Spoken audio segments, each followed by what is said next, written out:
This program features live coverage of an African safari and may include animal kills and carcasses. Viewer discretion is advised.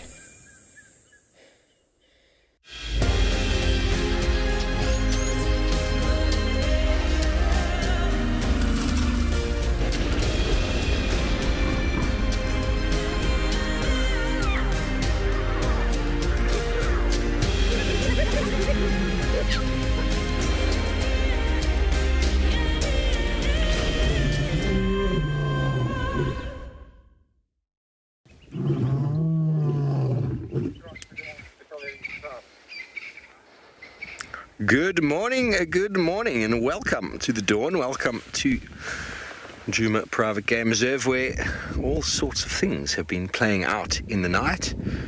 It's 18 degrees Celsius, 64 degrees Fahrenheit. We had a bit of rain last night on this full moon in Taurus. We do welcome you all on board. Hello, everybody. My name is Steve. I'm joined by Darren on camera, and we're very excited to have you with us this morning. Now, Chris and I both left camp, and we found lion tracks on quarantine after buffalo. So that is our plan for this morning. Now, don't forget, we're live interactive. If you have any questions and comments, please do send them through using the hashtag WildEarth on Twitter, YouTube chat stream using @DFC. Pop us an email, kids questions at wildearth.tv if you're under the age of 18, or go to the website. Now, it's myself and Chris out this morning with Darren and BK, and then JP and Morgan will be out a little bit later. Just working these tracks with Chris, so excuse me. So Chris, what was that update, please?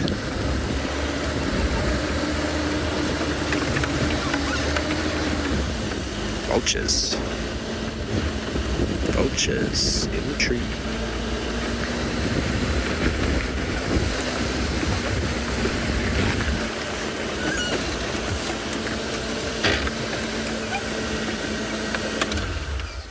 It's a good morning. For some. Now, it's a bit early in the morning for vultures to have found a buffalo kill. Very early.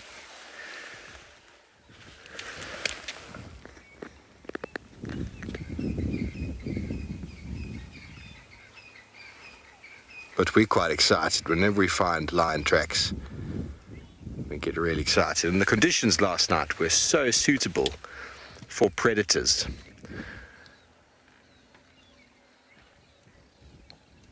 So, going to see if we can figure out where these lions have gotten to. But also nice sometimes just spend a moment and enjoy the opening up of the day.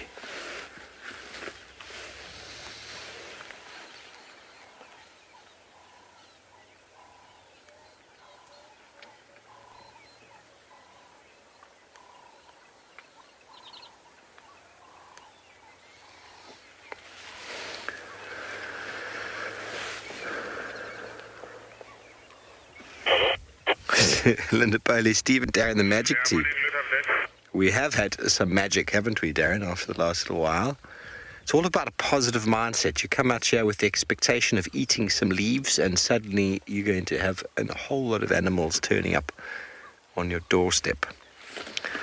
Chris? Sorry, I just need to talk to Chris quickly so that we maximize our surface area. Can anybody give me a last update on those tracks, please? I'm just here on the link to Zoe's from Western Quarantine.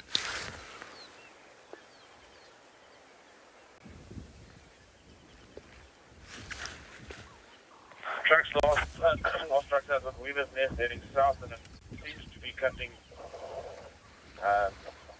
more southwest from there. Ground's very hard. It's going to go around. Check Weaver's Nest a little further on. I mean, towards Treehouse Dam area. Copy that, Chris. I'll check Zoe's, Rebecca's. Orbs, where are you headed from there? I see Aubrey's also out, and he's heading down the road. I was headed too.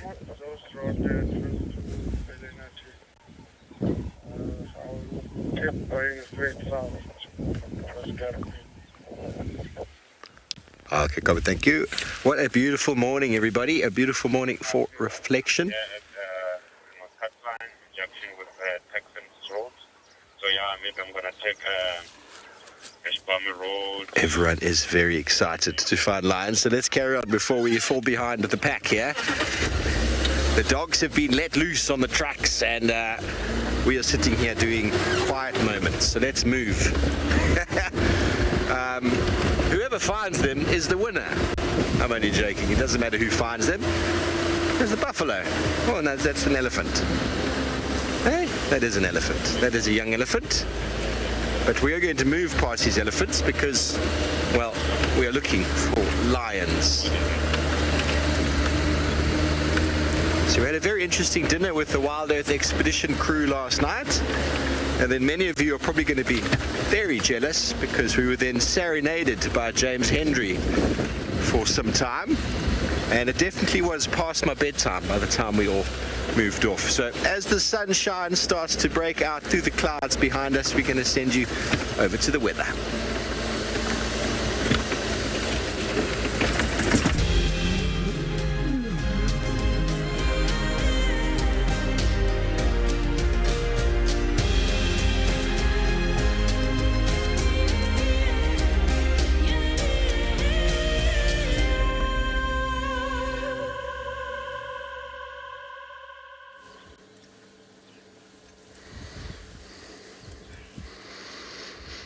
Seems to be lovely, crisp morning.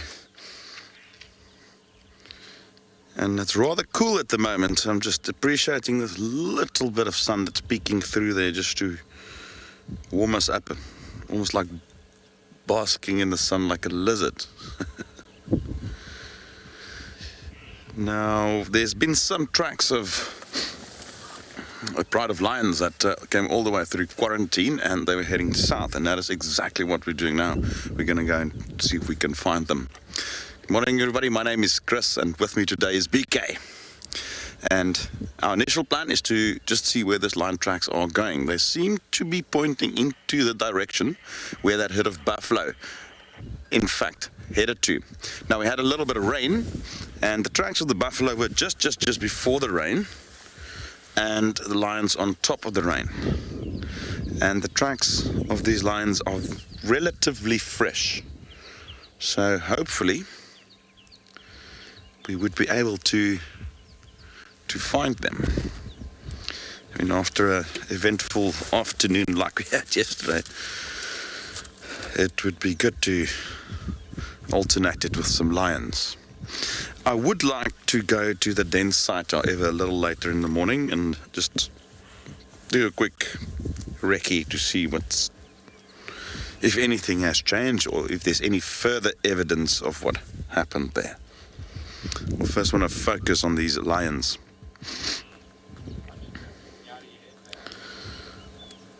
Just have to mention something. I did review some of my segments last night, and I realized I made a terrible mistake with the hyenas, where I mentioned that only the matriarch breeds, and in my excitement at the time I confused them with wild dogs, and as soon as I watched it I realized my error.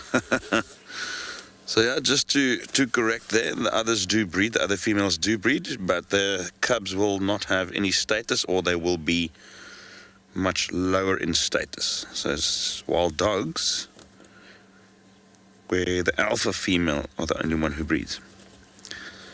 But with hyenas, some other females will be allowed, but they would not have the same status as those of the higher ranking females.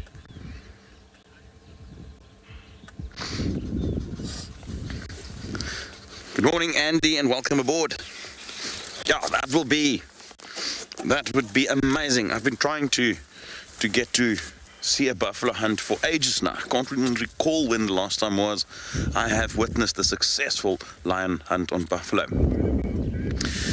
Well, on that note, let's continue. The tracks were heading in that direction, so we're relatively close to Treehouse Dam, so I'm going to go around.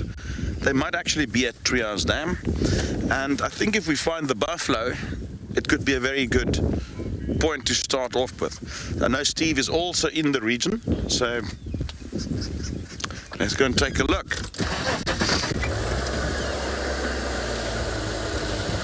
I did see a track of a male there as well. Could have been one of the younger ones who just sort of stepped in an awkward fashion. Looked rather big, so there's a possibility of, well, don't know, possibly dark mane with them. You don't know. You know, when it rains like that, tracks often look bigger than they are. So in that wet sand, the tracks do appear bigger.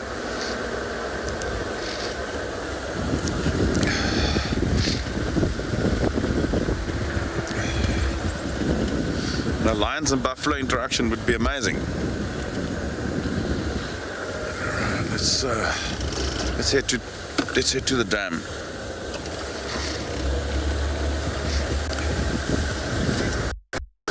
Right.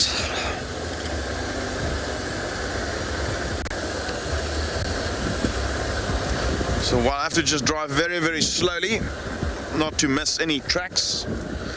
And yeah, let's hold thumbs.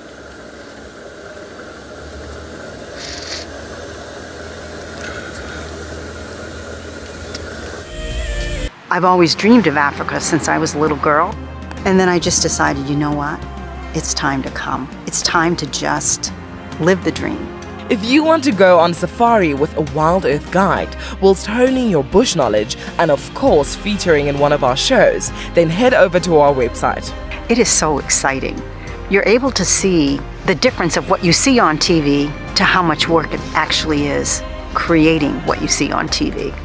The leopards, mareeps. How could you not really fall in love with that cat? He's got such a personality, and you never know what he's going to do. Sign up to be a WildEarth explorer, and you could be making your first ever on-screen appearance. It's about just being together and seeing and enjoying the animals and the great outdoors. It's just been a great experience. Certainly, if anyone's able to, dare to dream and come.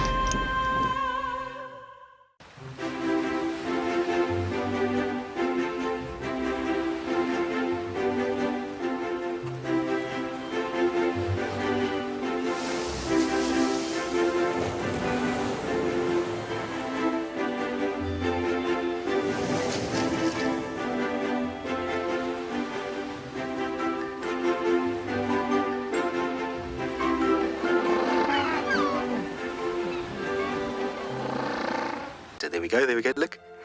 All three in one frame. Look at that, isn't that cool? Oh, that is so special. That is exactly what we had been hoping for, is all three of them to come together and make the perfect little family portrait.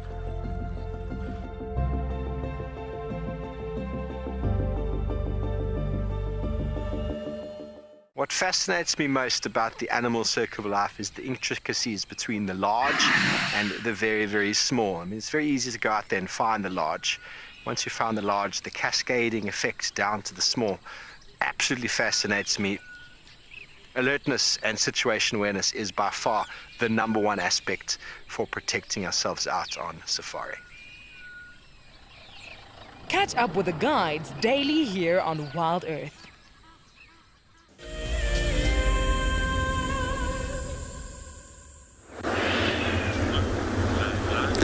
Good morning and welcome to Bushwalk. We're live at Eco Training Pridelands and we'll start our walk at Ndlovu Dam this morning.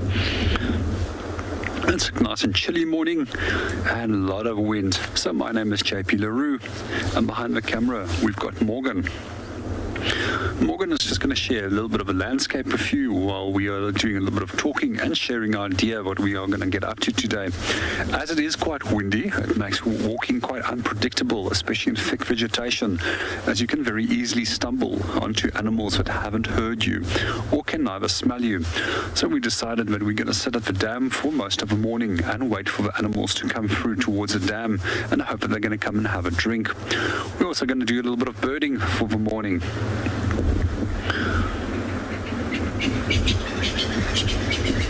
And for those of you that have questions, you are more than welcome to pepper us with questions. We love questions on Bushwalk, especially as they help us to find the right content that you are interested in.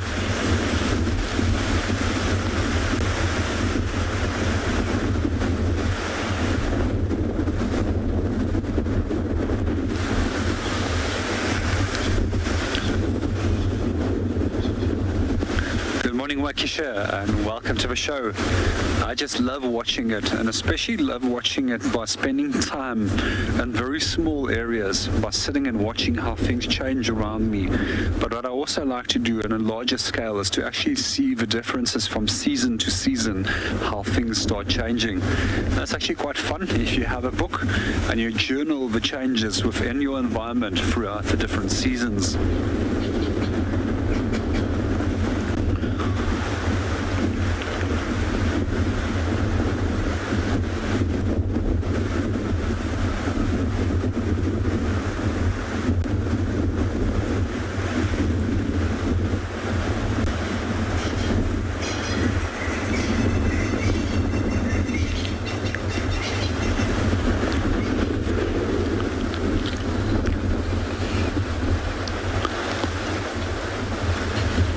The majority of the clouds that you're seeing up there on the horizon are very high clouds. We call them cirrocumulus. And they're clouds that are sitting around by 6,000 to 12,000 meters in altitude. And they're actually ice crystals that's been suspended in mid-air.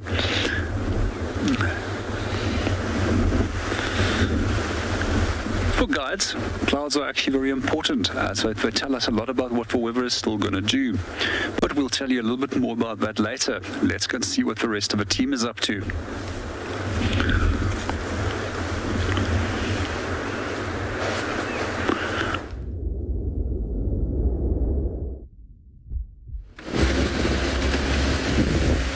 Welcome back, everyone. So Chris is on the track still, crossing Treehouse Dam. He's checking that side. I'm just going to go straight past here, see if maybe they've come out south of that. Nice to use the radio to figure out where these animals have gone early. This gives us a good idea of if they're on the property or not. And if they are, we'll find them. If they're not and they leave, well, then we can go find something else. My initial plan was to try and find Kalamba from last night.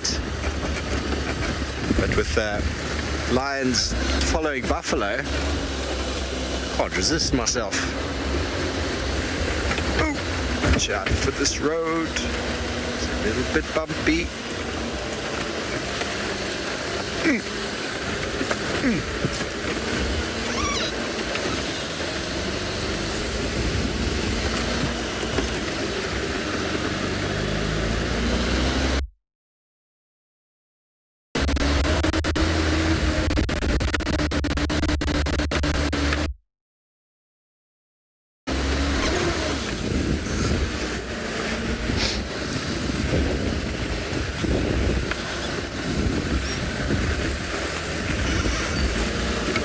Hyena tracks. We've only had a couple of lion tracks. The first we had were there on quarantine, busy up and down hunting. So that's when you've got to check which direction they're headed. And after they finish hunting, they generally pick up again on a pretty specific direction. That's often when you can find them in the road. And they'll be walking and they go off to hunt again. And you've got to do those sort of loops, figure out where exactly they might have gone, and then once again they'll all form a line if they've been unsuccessful.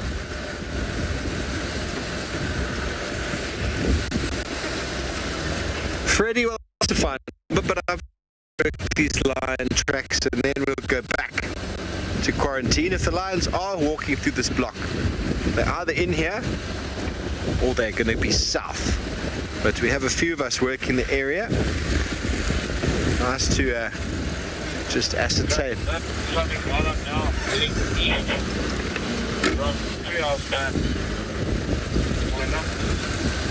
Okay, so now the tracks are heading east. Interesting. Interesting. Sometimes they do cross roads. So we are east. Let me just double check that they haven't come through here. Very nice and slow. Yeah, Chris, I'm checking Weaver's Nest to the south. So far I haven't found anything.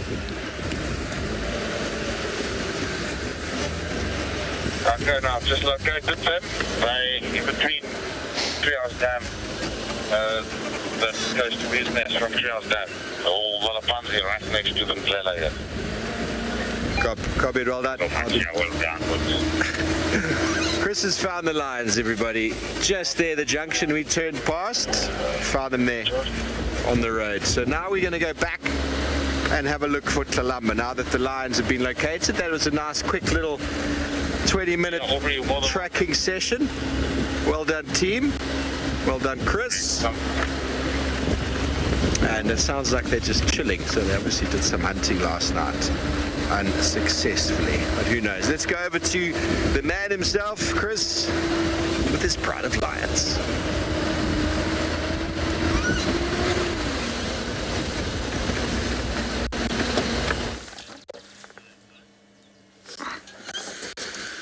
There we go, there we go. There we go. Like I mentioned, we are looking for these lions, and these tracks were very, very, very fresh. And just before you came back live with me, the tracks were at Treehouse Dam, and they turned left, eastwards on the road, and we were hot on their trail and lying right next to the road, nearly driving over them.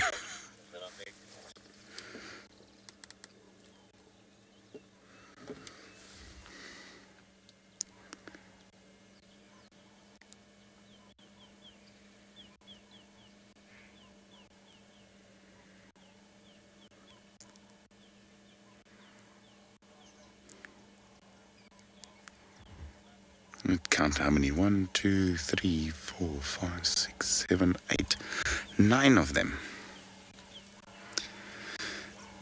Interesting that they just kept on the road, and the only little bit of bush that they did cross was in quarantine, and the rest of the time they just on the road itself. And with that rain that we had, they would not be too eager to walk through the bush if they don't have to. They will probably stick to these roads, or animal tracks for that matter. These little animal pathways that we see all over.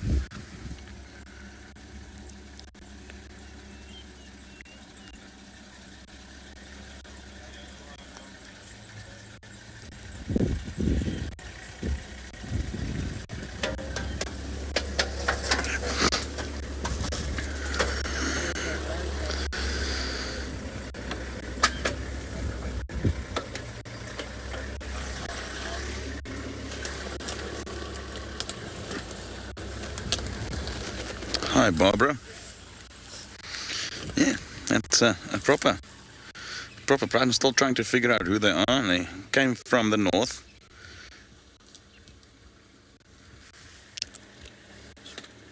Not entirely sure if it's or a portion of the Talamatis or not.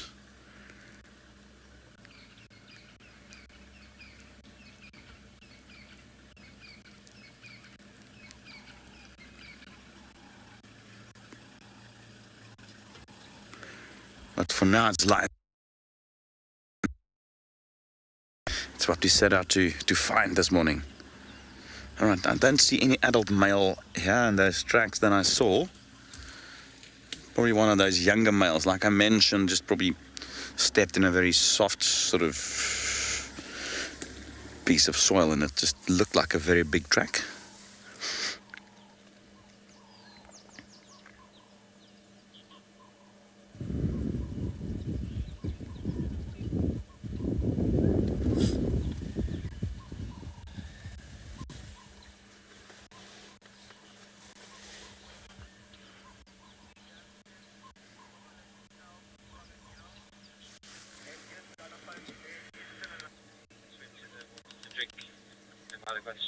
Over the dam all there.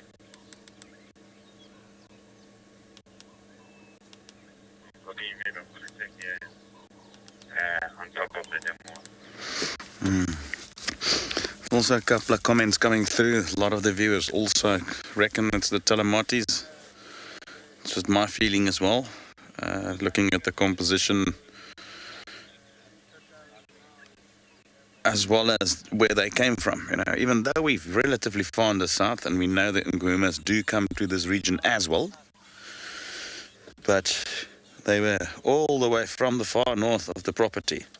So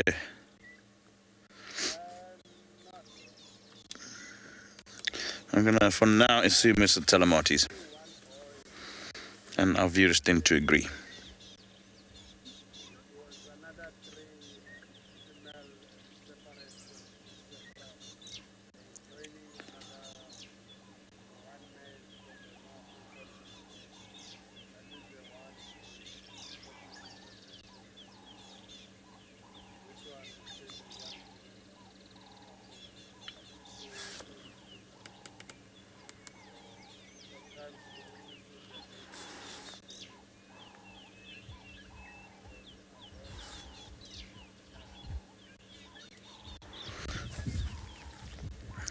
So for now they're just asleep. We'll stay here for some time. It's cool weather. They might just take a little temporary rest, and maybe they'll head on a little later. They seem to be heading in the direction of where the buffalo were. One crossing the drain directly across towards Lebanon. So we'll just monitor it, and as soon as they move, we'll move with them. Okay, okay. Recently, WildEarth viewers around the world experienced the birth of a brand new hippo. Oh, look at the way it's walking. Oh, the guys, this is so precious. This tiny calf has started its life in a large lake next to an award-winning game lodge called Djuma. If you sign up to be a WildEarth Explorer before the 1st of December 2021, you and a friend stand a chance to win a 3-night stay at this award-winning luxury lodge. Along with unwinding on the deck and relaxing in the pool, you may even catch a glimpse of this brand new hippo whilst on one of their unforgettable safaris. WildEarth Explorers, it's in your nature. We know how important it is for young people to have a connection to nature through our live safaris. They are the future protectors of the planet. Over the years, we have been joined on safari by schools from all over the world.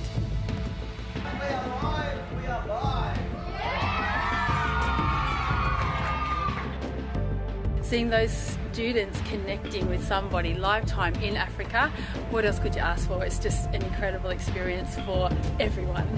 Believe it or not, that is the dropping of a giraffe. Do you believe that? Students, about probably 3,000 from New South Wales, have just enjoyed this live streaming.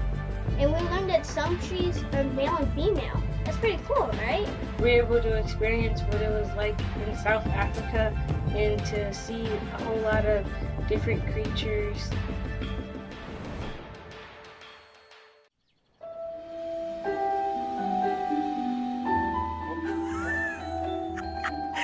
It just pretended to be dead. Oh, that was amazing.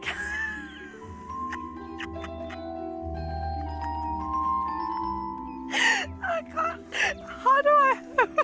It's like that is hands down the coolest. Expect the unexpected here on WildEarth Daily.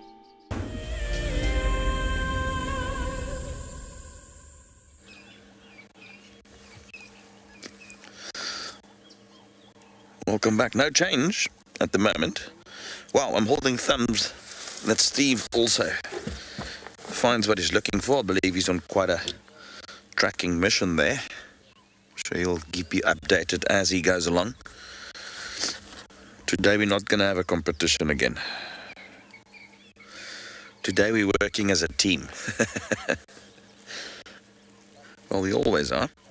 It's always good to just have a little challenge thrown into the mix.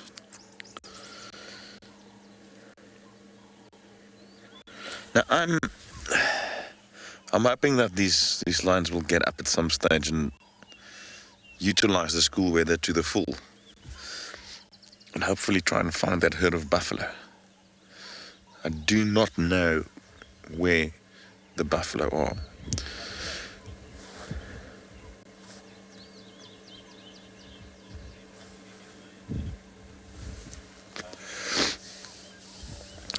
G'day, Laurie.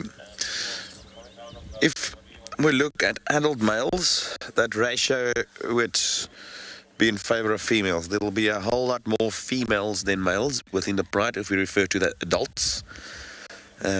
Usually with a pride you might find anything from 1 to, I've seen up to 6, 7 males sometimes associating with a pride, although 7 would be quite a lot.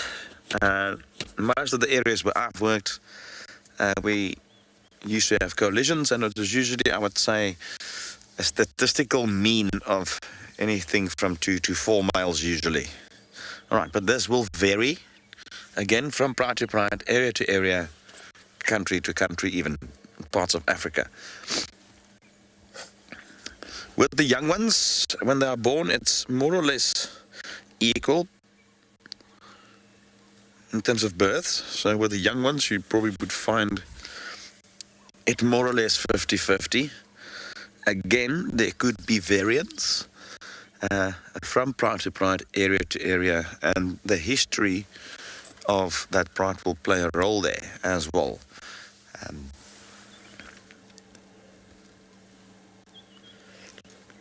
But in terms of adults, you'll usually have a small group of males or a coalition, a brotherhood, that will be associating with a pride. And all depending on the size of the pride. I mean, in Eastern Kruger, where I was stationed, there was a very well-known pride named the Sishangani Pride. And at one stage, all in all, 4 males who associated with them, 4 adult males, a coalition, 9 or 10 females, and something like 16 or 17 cubs. At one stage, there were over 40 lions in that pride, which was the largest pride I've ever seen in my life.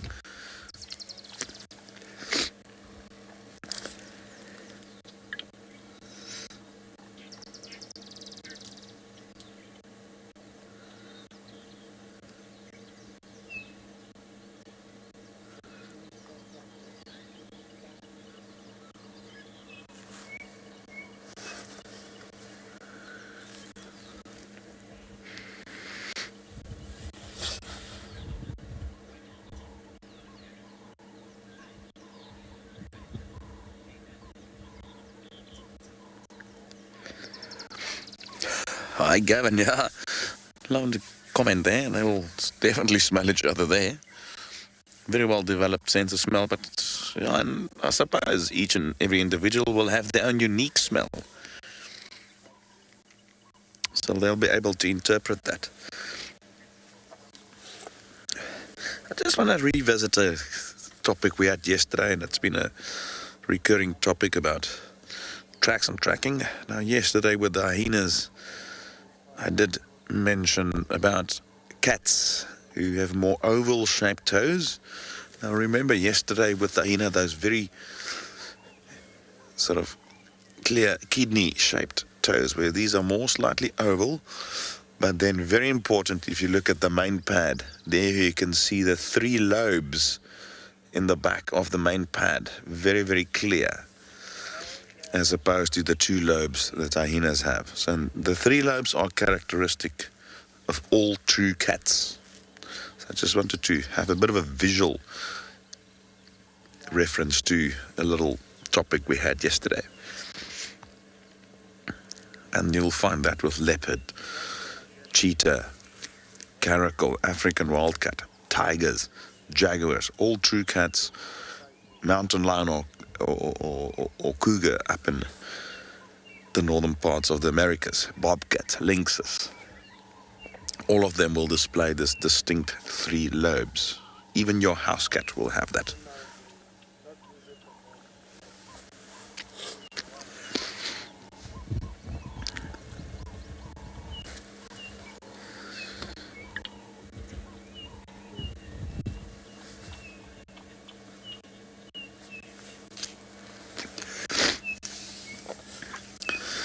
Good morning, Tigronomian. It's lovely to have you on board as well again. And your question there, do lions follow vultures to snatch a free meal? Yes, they do. I've seen this on a number of occasions. An example, for instance, I once found a dead giraffe where I was operating in the Timbavati region, just a little bit north from the Sabi Sand. The giraffe died of natural causes. Not sure what it was at the time. And a lot of vultures obviously saw this and they started dropping down.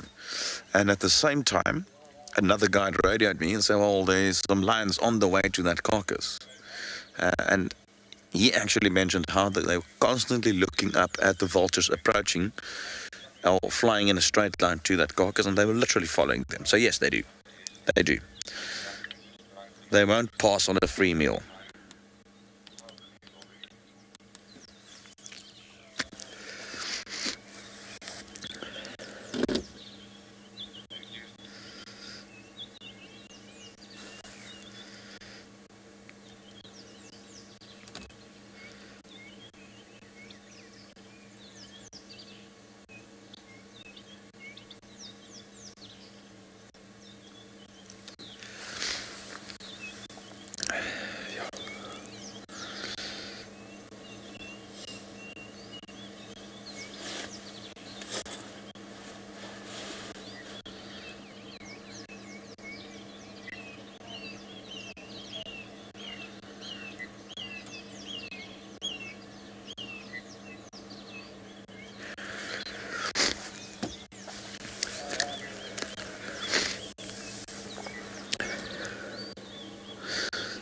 I've got a little question for our viewers.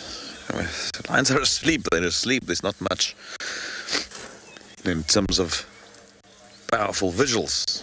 So we're going to play a few games if we can, and do a couple of questions. All right, so the question is, name a country outside of Africa where there is still lions roaming in the wild, even though not a lot. But name a country where lions are still found today, which is a non-African country.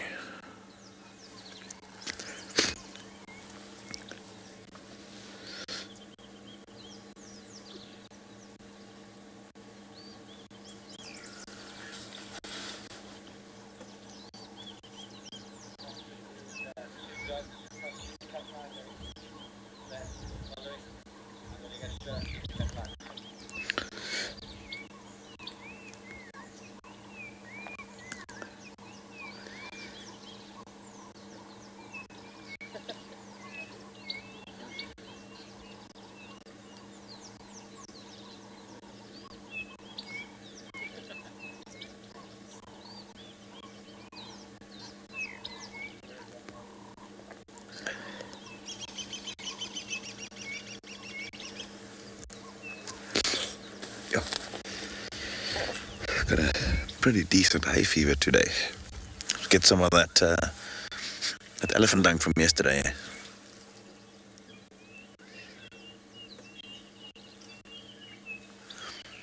Good morning, David.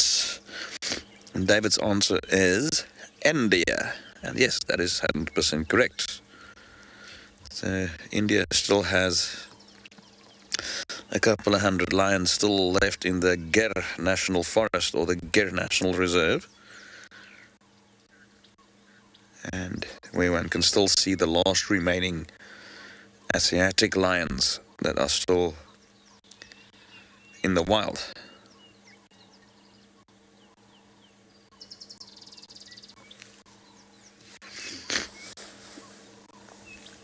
And Gir National Park is in the Gujarat area in western India.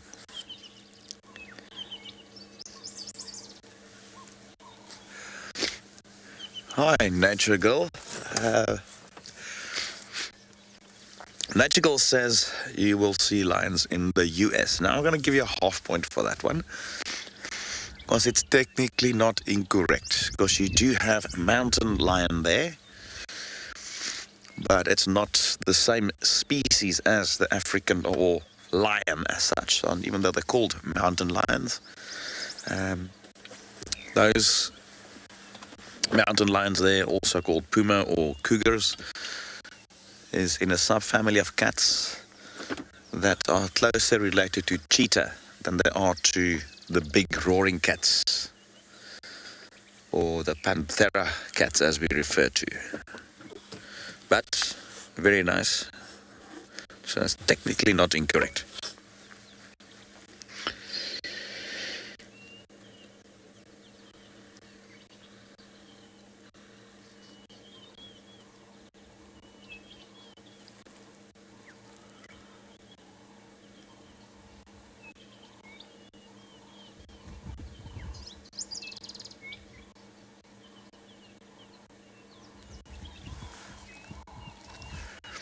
And this is what they do for about 20 hours a day.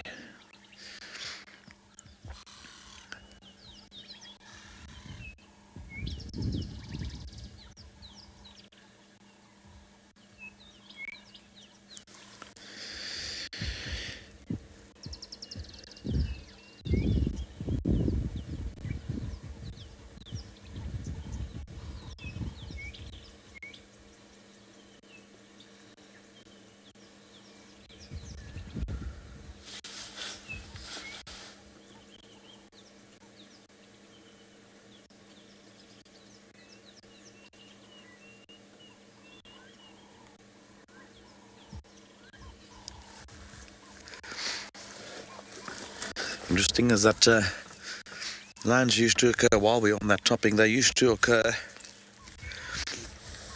in Africa, pretty much all over Africa, all the way from the extreme north, Egypt, you know, along the coast there, the well-known Barbary lion along the Mediterranean coast, all the way to the south, where Cape Town is today, throughout most of the habitats that Africa has to offer. I mean, there's even a lion found, or a lion carcass found on top of Mount Kenya, which is very, very high, in fact. They've been recorded in Mount Kenya up to an elevation of something about 10, 11,000 foot, which is very high.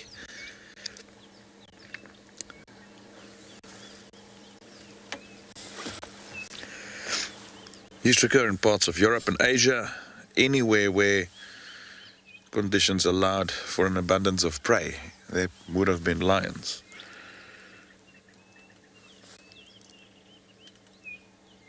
And those populations became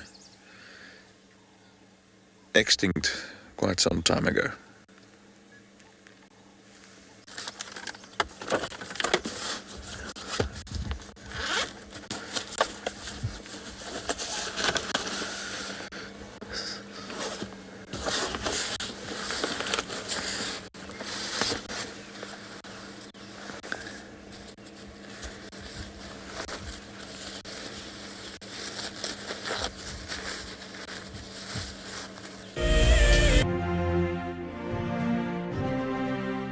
If I could take you on safari all day and all night, I would. But unfortunately, it's not always the best time to see the animals.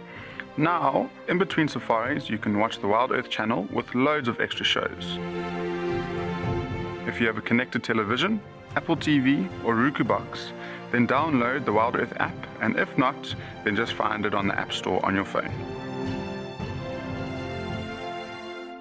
Staying one step ahead is the key to survival out in the African wild. And now you can stay in front of the pack with a WildEarth weekly newsletter. Sign up to be a WildEarth explorer and you will get exclusive behind-the-scenes stories about your favorite guides and camera operators. Information about our upcoming plans and projects will be delivered to your inbox every week before anyone else. And you can hone your guiding skills by taking part in our Identify Me nature quizzes.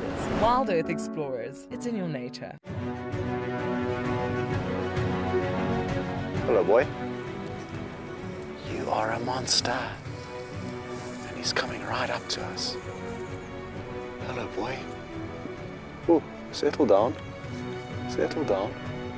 He is very, very close. He's pushing his trunk against the car. You can feel the car moving. Hey, hey, hey, hey. Stop that. Expect the unexpected here on WildEarth Daily. Hi, my name is Tristan Dix, and I am a guide here at Djuma Private Game Reserve for WildEarth. We love connecting you to the African bush, and we always look forward to all of your questions. If you want to ask a question on WildEarth, you'll need to register on the website. Once registered, go to our live safari page and submit a question below the live feed. Catch up with me on WildEarth. I love being a cam-up for WildEarth. The animals coming right up close to you, especially like lions. Sometimes you get nervous, but you have to go with the flow. My favorite animal to film is the elephant because of how big it is. But when it's really up close to you, it's one animal that you would say, I really respect you.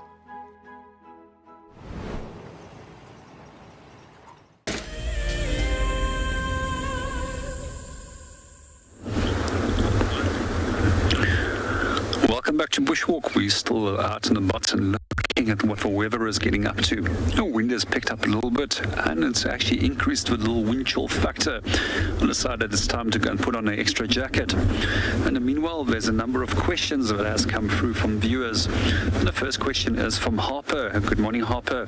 And he's asked if trees are still alive, if they can produce leaves if they don't have bark on them. Well, a tree is dead, where it's been ring barked and there's no more bark, then they cannot produce any more leaves. And the reason why is they can't transport nutrients and minerals to the leaves to be produced from the root system, as the inner bark is very important as in terms of transporting that nutrients and minerals to the top of a tree. Although these trees do become important breeding sites as they form natural cavities and things for a number of different birds, as well as squirrels love these dead trees as well, and they will also use those little cavities in the side that the trees to make their little homes.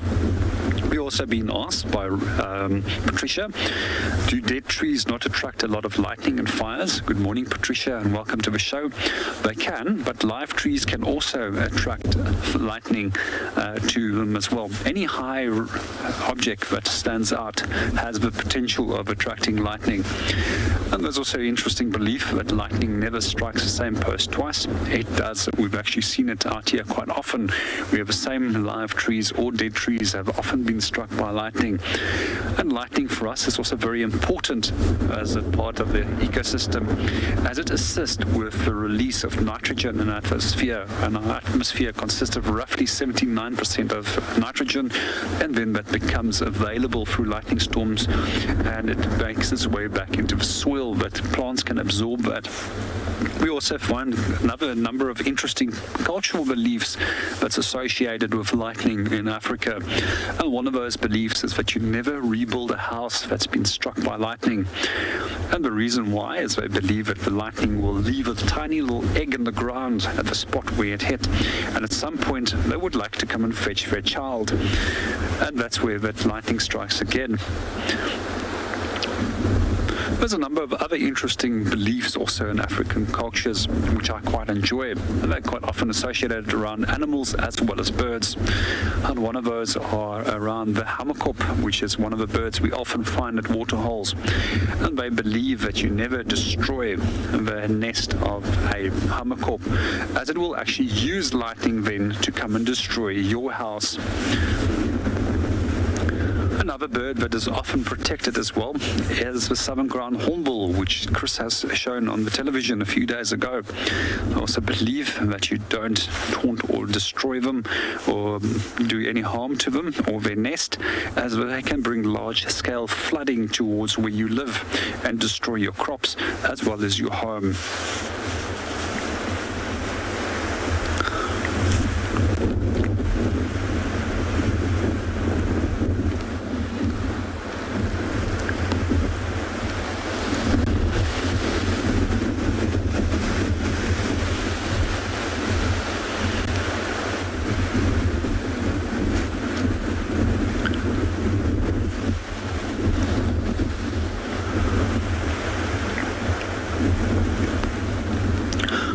waiting for some more questions and hopefully some animals to come in. Let's see what the weather gets up to. But first, let's go and see what Chris is up to on Djuma.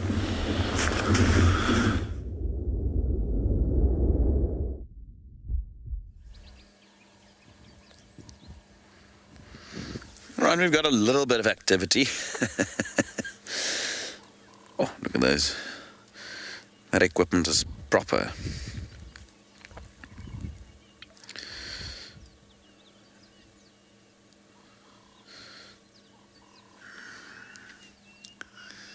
Every now and then you just see a little bit of grooming and then they just fall over and sleep again, or being inactive. Now, I did mention earlier that they are sleeping for 20 hours. It's not all of that sleeping, it's more referring to inactive resting.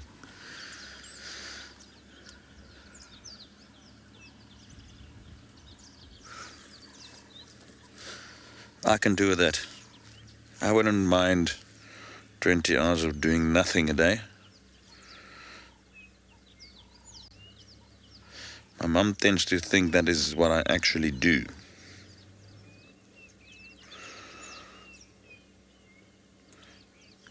Well, she might be watching though.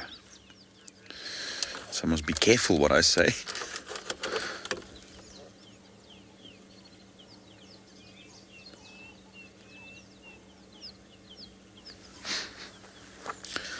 Hi, Piano, and your comment there, I'm sure it's echoed by many, that you enjoy watching lions even if they are resting. Well, personally, I sort of get bored when they are flat down and they sleep. When it's like this, I sort of like it, you know, then one can see their faces and what they're about. You don't have to drive around too much trying to stay with them. For those who love to take photos, then you have a good opportunity to get some portrait shots of their faces and so forth.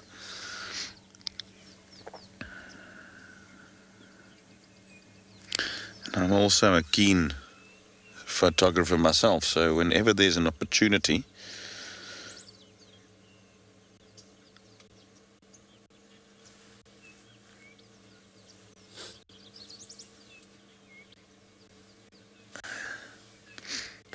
there's an opportunity for photos, I tend to take it. Good morning, Jennifer, and she wants to know if there's danger. Would one lion notify the others? Yeah, in a way, they would, by their reaction. If there's something that would bother them, they'll react very quickly. The others will follow suit. So the lion's reaction could possibly even growl or snarl or something like that, and that will alert them to anything dangerous. There is not much that a big pride of lions need to worry about. And interesting is if they see humans, even, and I've seen this hundreds and hundreds of times in my career, when you encounter them on foot, they are actually scared of humans. They see humans approaching them, they're up very quickly. And especially if they can see that they've been spotted, they react very, very quickly. And depending on where you are, in what region, and how much people movement is there, most of the time they'll run away. Or if it's a very sudden encounter, they might growl, vocalize quite profusely, and even do the so-called warning charges towards you, which is there to warn you that, all right, they're scared and they will not hesitate to defend themselves should you as a human threat continue to come closer.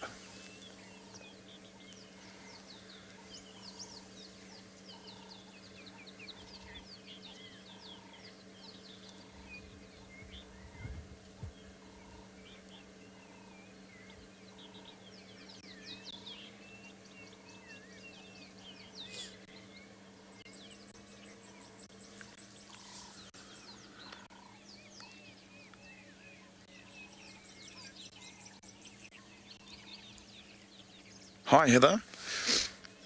Yes, it is possible, but before I dig into that one, mane sizes, shapes and color will vary a lot, even within a certain area.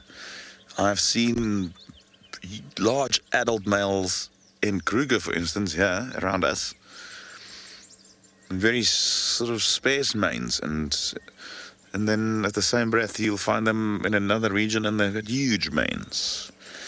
So there are areas in Africa, I know in parts of central and northern Tanzania, this is something that occurs a lot, where you have maneless manes, or males without manes.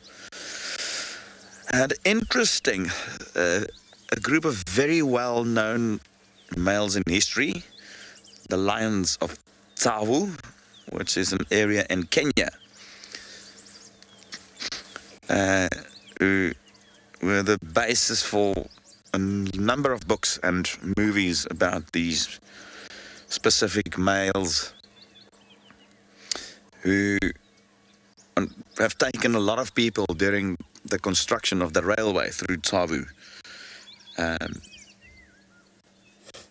And they were maneless males, in fact. They didn't have any manes. They just looked like oversized females, apparently. It's not very common, though.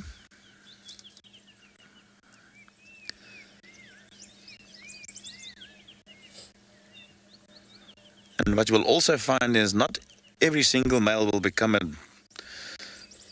how can I put it, the dominant male who's got an area, and because those are usually the coalitions, the brotherhoods that does that. But you do find nomadic males that will either be younger groups of males who have not yet established themselves in a territory, or it could be males that are evicted from their territory by stronger younger males. These would usually be very old males, and we can clearly see once they lose that status and resources of a territory and then become nomadic, the quality of the mane definitely goes down. It seems to become very sparse and sort of not as well maintained.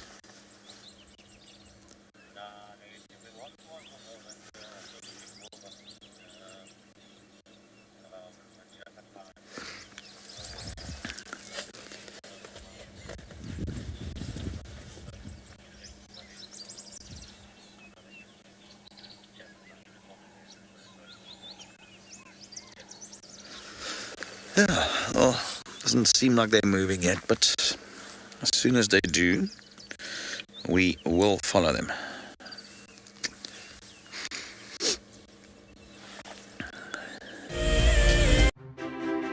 As a naturalist, it's really important that I stay up to date and up to breast with what's happening in the wild and in the world around us. The WildEarth app helps us do that and helps us stay abreast with the live interactions of animals every day. We're going to be here at Stony Point bringing you the African penguin story, and we'd love to see you on the app. See you on the beach. Our lives are dictated by alarm clocks, traffic jams, constant multitasking, and countless distractions. The wilderness is where many of us feel the most human. On a bushwalk, we become part of the natural landscape. As you step off the vehicle, everything comes alive.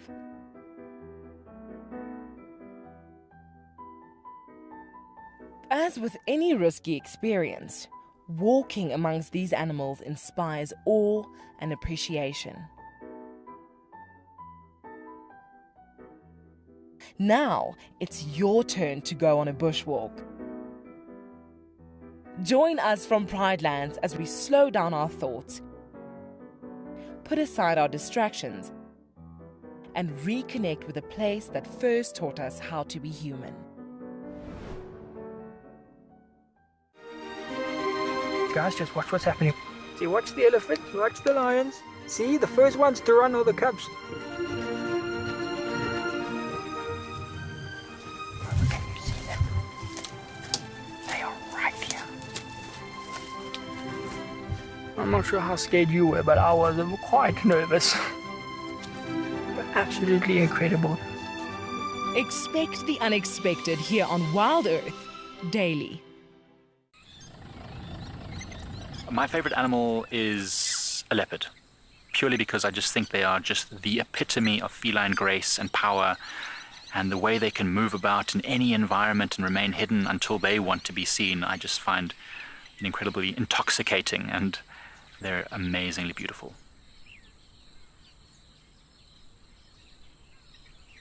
Catch up with the guides daily here on Wild Earth.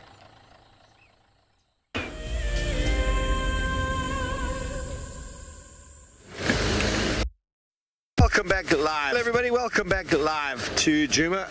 We're slowly heading back into the middle of quarantine to follow up potential signs of Tlalamba from last night. But we were following 2 tracks of wild dogs. As soon as Chris excuse me, found the Pride, we got tracks of dogs that we tracked. And the dogs are now on Torchwood. Well, anyway, headed. James and the Wild Earth expedition crew excuse me, follow the tracks further into the east. So we now can be certain they're gone. Who knows, they might come back. Dogs do just come through, in and out. We're going to go check Gari Dam and then quarantine.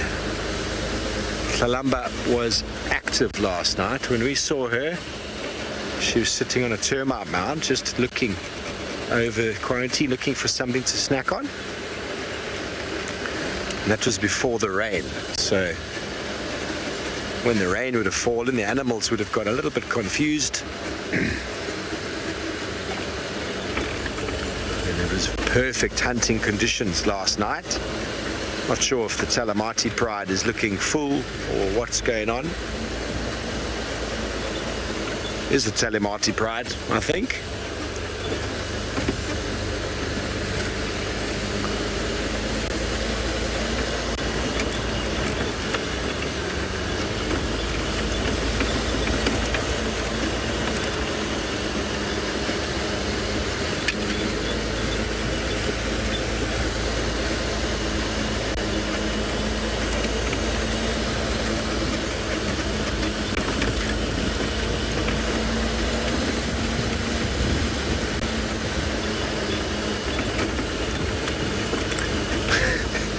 Mandy, well, some animals move faster than others.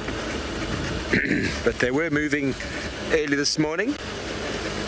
And wild dogs, well, wild dogs, you get quite excited. I was very excited tracking them for some time. Just behind, and then west, east. I don't know why I keep getting my easts and wests mixed up. I don't know what's wrong with me. Anyway, they almost spelt the same. Almost.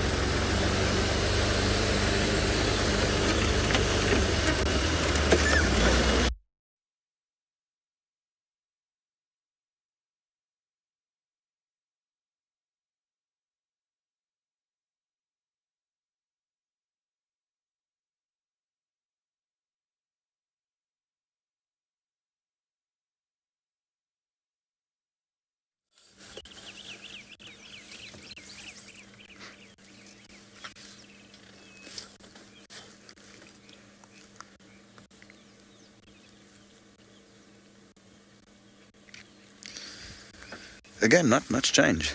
I'm enjoying myself. He said, oh, there's one that's moving. There's one that's moving.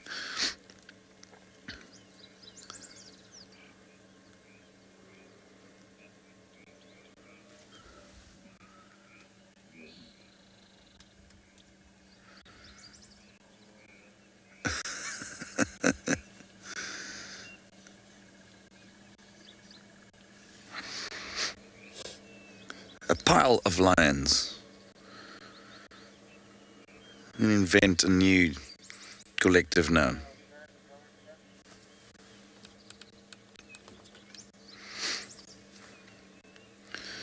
So I'm going to quickly update the other guides. Good morning, MJ. It's difficult to say because we don't know how long ago they've eaten, for sure that we can say. There seems to be some activity now, but let's just wait it out and see if this is just not a little greeting, just a little rubbing ritual, all part of strengthening bonds. But it will all depend how long ago they've eaten, what was the size of the animal that they consumed, and what their intentions are. Now, there is some buffalo tracks here of before the rain. And then the other thing is how much of whatever they've eaten is left in their stomachs. Now, looking at them, they don't look full at all. And some of them are relatively thin in terms of stomach content. So also looking at where their tracks came from, I think they are looking to hunt. Whether it will be this morning, again, I cannot predict. And then this other variable that will come in here is when is there an opportunity then, should they decide to hunt? But they seem to be moving.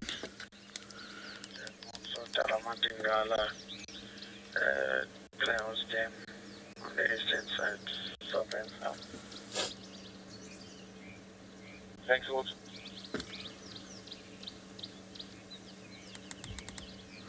Right, well, you got some action. So as soon as all of them has moved off, we'll continue to follow them.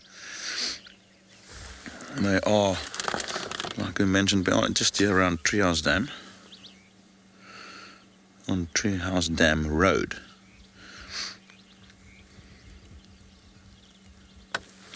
So while we wait for all of them to move, I'm just going to update everybody else in our traversing area that they have been asking questions, and we're unable to give them an update.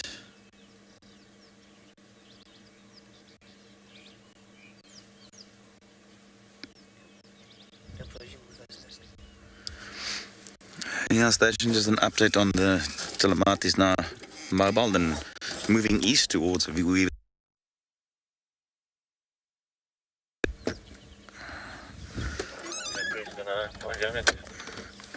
Yeah, affirmative.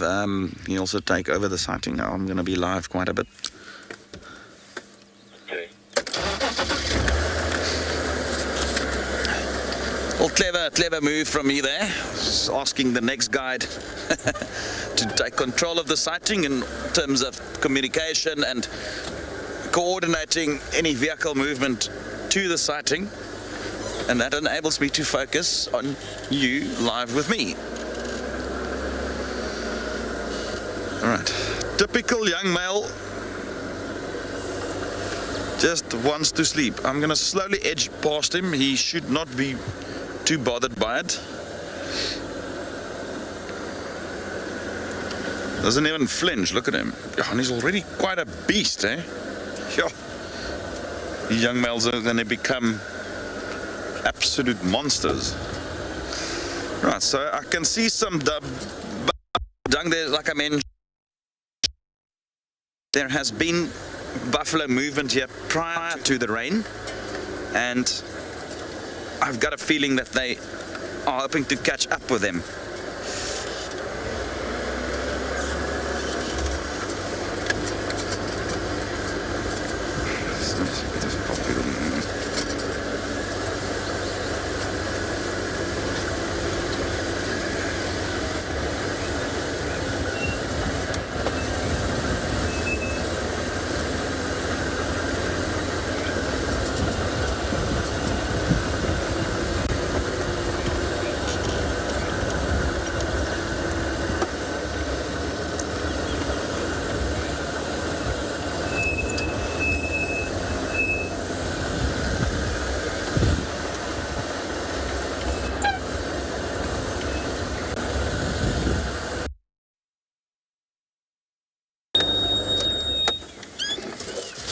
Wendy's making all sorts of squeaks and sounds this morning.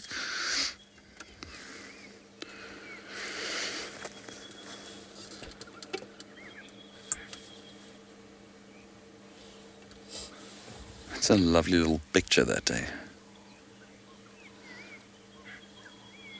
Well, coming back to that question about the hunting, you know, if there's an opportunity, we know they prefer to hunt mainly at night. But in lower light conditions like today, it is slightly overcast, it's cool. If there's an opportunity, they might.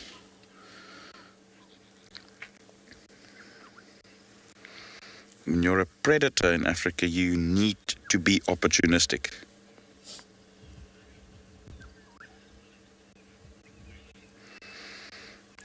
Hi, Gracie. It is always nice when they move. And it's nice to follow them as well.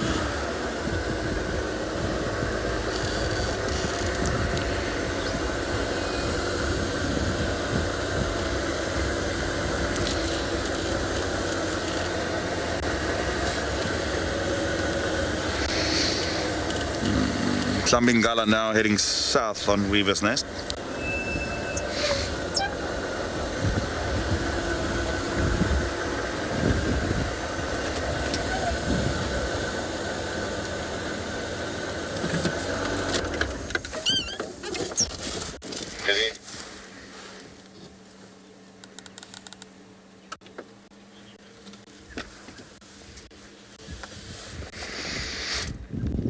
They're gonna probably keep moving on the road, and we'll keep following them and hoping that they would eventually perhaps take an interest in something.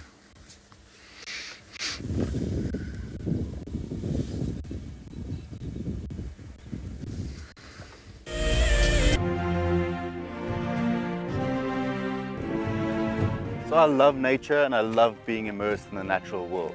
And one of my favorite things is watching what my mates at WildEarth get up to on their safari. This is crazy. And if you want to join us on our penguin adventures, get on the WildEarth app and immerse yourself into the cute, adorable world of these little animals.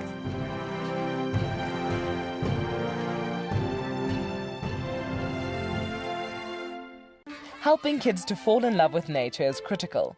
Our future depends on it. WildEarth has had the opportunity to take many children from all over the world on safari, some from right here on our doorstep. Welcome to those of you watching from Hananani Primary School, just outside Dixie Village. They love like learning about nature because, you know, now we're having like a crisis of like rhino poaching. We all need each other. So it is very, very important for the kids to learn about animals, on how to save them or even to protect them. My favorite animal is an elephant because they are very cute, although they're eating the trees or the plants, but they are still very cute to me. The way they explained the animals, asking questions, and we saw our names on the screen, it was so exciting.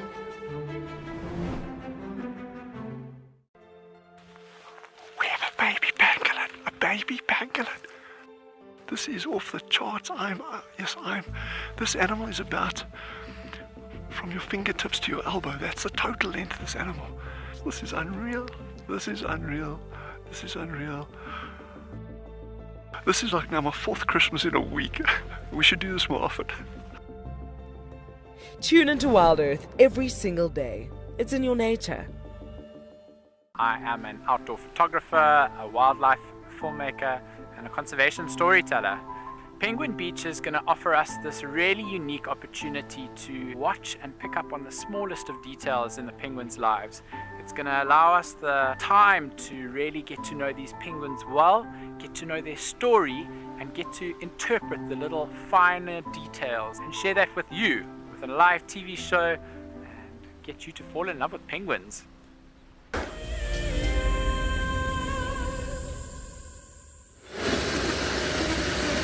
Welcome back, everybody. Here we are, just scratching around Djuma for some tracks of Kalamba. Not sure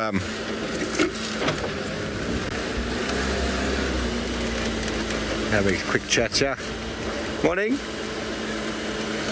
Luto. Let me go check Gallagher pad.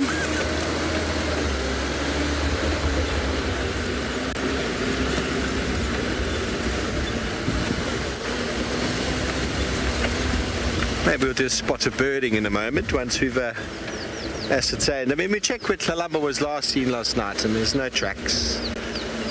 She probably moved before the rain. Okay, so it sounds like Chris's lions are on the move.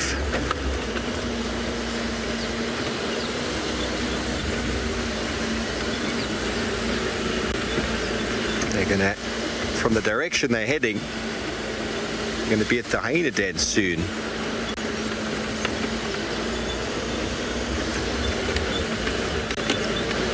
Ben, well, you got to practice tracking, and then there's also tracking books that can help you.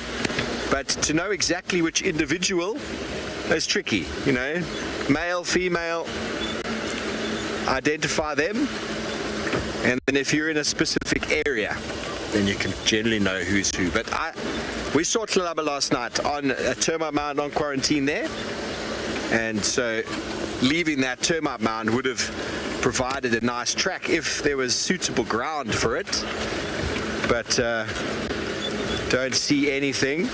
The lions walked straight past where she was, so it's possible even if she was around, even if she did make a kill, the lions might have even stolen it. She would have moved off, she would have seen them coming. She's a very alert young lady, and she would have avoided the lions at all costs, gone in the other direction. So we're just doing concentric circles around that area to see if there's an area that she might have crossed, but some of these ground areas are very, very hard. So there's a lot of luck involved sometimes, and then you find a nice sandy patch like this one where a track could be very easy if they happen to stand there, that is. So following the wild dogs, for example, they were running along the road. You just keep going until you find a sort of more softer sandy patch, tracks again, and eventually we got the tracks going east. Now, all I could tell you about the wild dogs is it was two. There's only two of them. Who they are and what pack they belong to, couldn't tell you. But, you know, for example, those lion tracks, I could only assume it would be the Talamatis from the direction they came in. But you're never sure. You never can be 100% certain. What you can be certain of is it's more than one.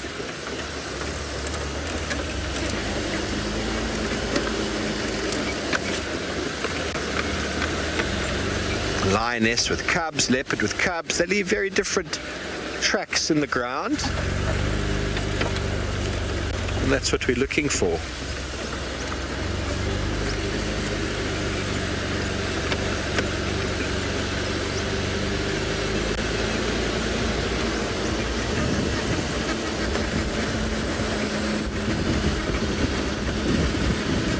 And we do track at night, but it's tricky because of the light.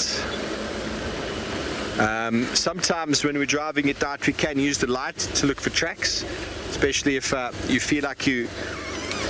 obviously leopards are moving, lions are moving at night, so we do check for tracks, but checking in the morning is when we're generally tracking animals down. I've found Tingana at night before, having Jamie picked up his tracks quite early, and it was just before a TV show, and so we started tracking him with a spotlight and we found him walking. But generally tracks are something that we spend time doing in the morning, watching what's happened, reading the newspaper from last night. But tracking at night does happen. In the afternoon if we're looking for an animal that's moved, but you're looking for light that's coming at an angle. When the light is directly above, it's the middle of the day, tracking's very hard, and when you're using a spotlight, you're shining the light from the wrong side of the track. So that also makes it quite hard. But it is doable. And at the moment, with the ground as hard as it is, nighttime tracking is impossible. Okay. Ladies, have you seen the female leopard somewhere around?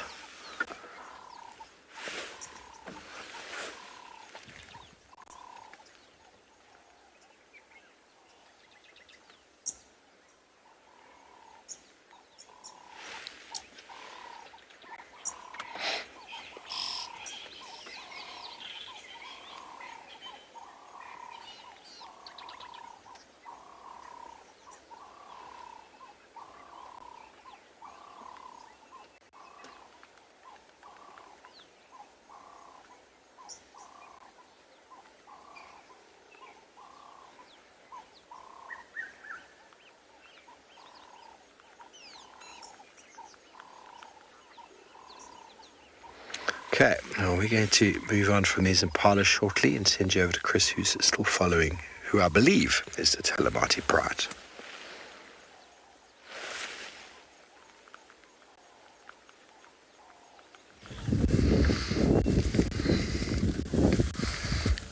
Interesting what Steve mentioned there, that it's very difficult to track at night, and I'm in total agreement with that. You do not want to be tracking these things at night. On foot though,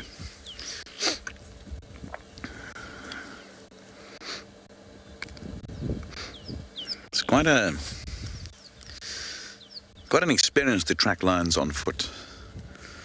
And I've had the opportunity to do that a number of times in my career, both whilst guiding guests on a vehicle. Occasionally the guide and tracker would briefly get out, assess tracks, maybe follow it for a little bit, and then if there needs to be further tracking, the tracker will then continue, the guide will return to the vehicle, and they'll be in radio contact until the tracker finds it. I've also done extensive trails as well in this region, and even with guests have tracked down prides of lions successfully. Now that might sound like a foolish idea, but if done in the right way, one can get close enough to a pride of lions if the terrain, wind, sun, everything allows for something like that to happen, and you can get a good view of them on foot, as long as you keep a good distance.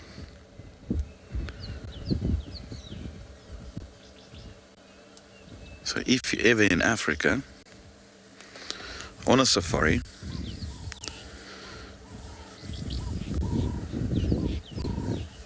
tracking big game is quite an experience.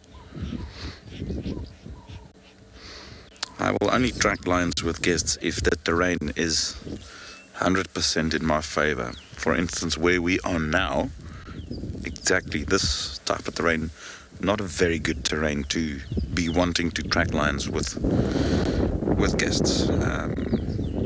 It's quite dense, so that would only be an activity that the guys or trackers would then do themselves, and then find them and then move in with a vehicle, which we know they don't have a problem with. And they react very, very differently on foot. Remember, our biggest defense against lions is the fact that we are human.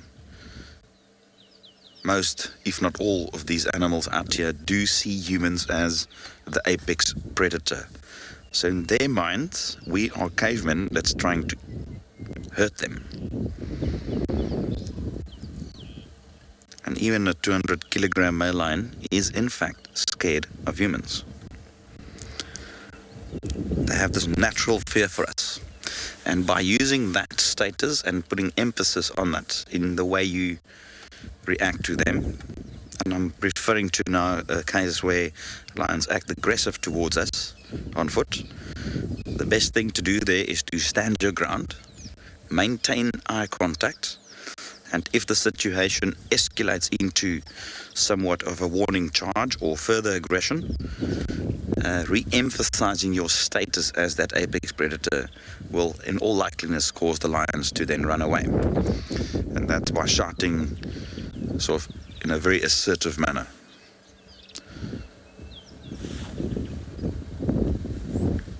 And maintain eye contact, do not retreat and do not run. That is fatal.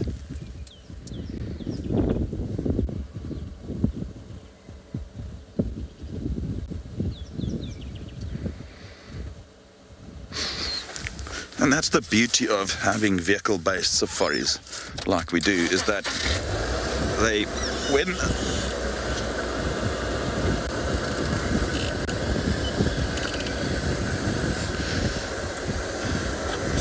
get back to that now. I just had a question from Black Widow's Spider, who's asking where Black Main is.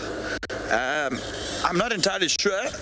Last I heard is somewhere up in the north on Buffelshoek. And he was around about 10 days ago, I think. Yeah? About just over a week ago, he was last seen in our area. Whether he'll be following them, I don't know. It's always a possibility. But at the moment, I'm not entirely sure where he actually is.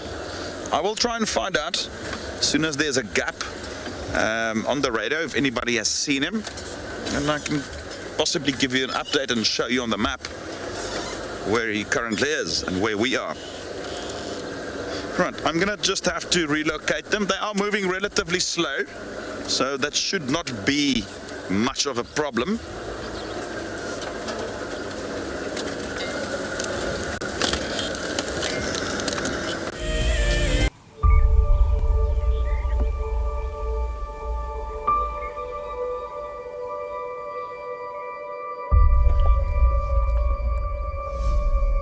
Look at that, it's amazing.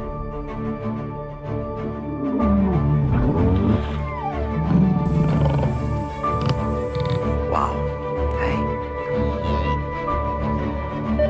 And 5, 4, 3, 2, 1, live. Oh, that's cool. Just in there. And the black mamba's going up the tree and the mongoose is attacking it. It's gonna pounce again.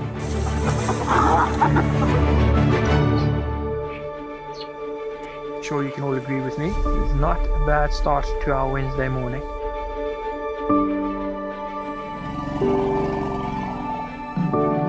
Something that I have never seen before in my entire life that you are now watching live.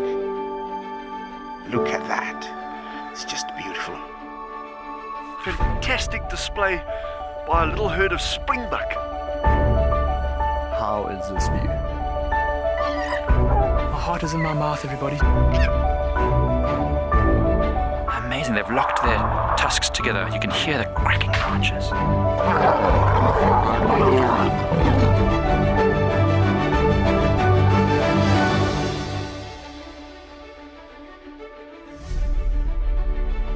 It is so incredible to spend this time so close to an African penguin, and it's completely unfazed by my presence whatsoever. How insane is that animal?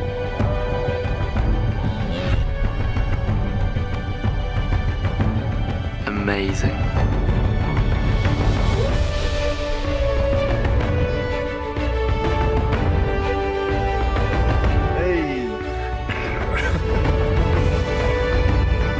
Awesome. It is fantastic to watch. Well, now we've got a tug of war between mom and daughter, look. I'm just at a loss for words. That's just incredible to see that.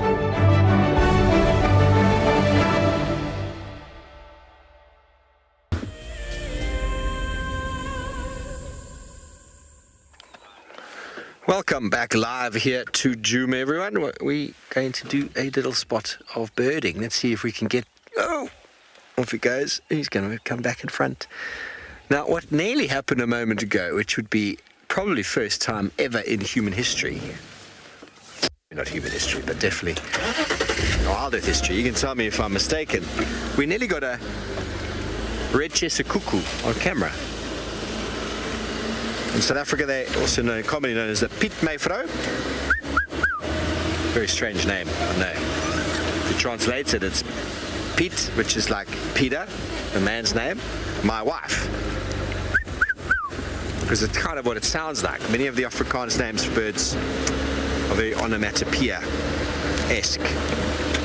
But that last bird was the African hoopoe, which you probably just got a brief glimpse at with his long beak.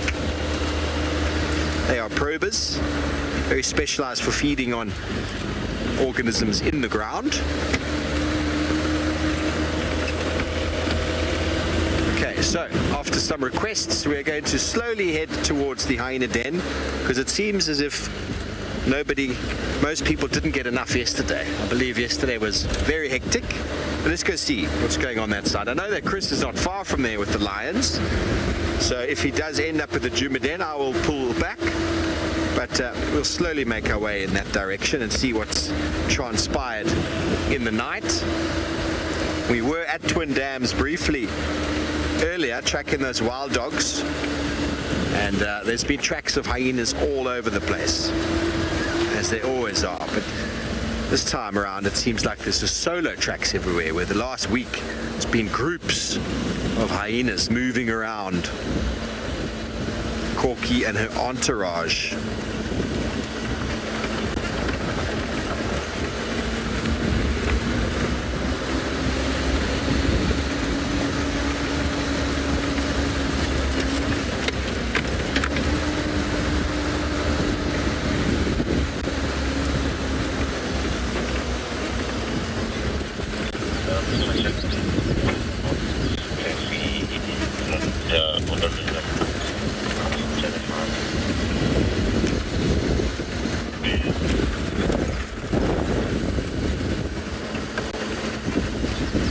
Andrew, you're still recovering. You'd like to see Ruben. I wonder how she's doing after last night. Now, James, Henry and the WildEarth Expedition crew were there before Chris. And if a lot of you are feeling disturbed from what you saw, you missed it. You missed the incredible aggression. Corky and Debele and Swazi absolutely tore into Ruben, who just lay there cowered as they bit her and attacked her. It was quite something to see. James regaled quite a funny story last night, that he was there filming and he was going, this is incredible. Now he's with five ladies, one South African, one Irish South African, and three Americans. And he was, this is amazing, so incredible. And we looked back, everybody was crying. There was just tears flowing from all the ladies' faces. One of them was hiding behind her hand while still filming.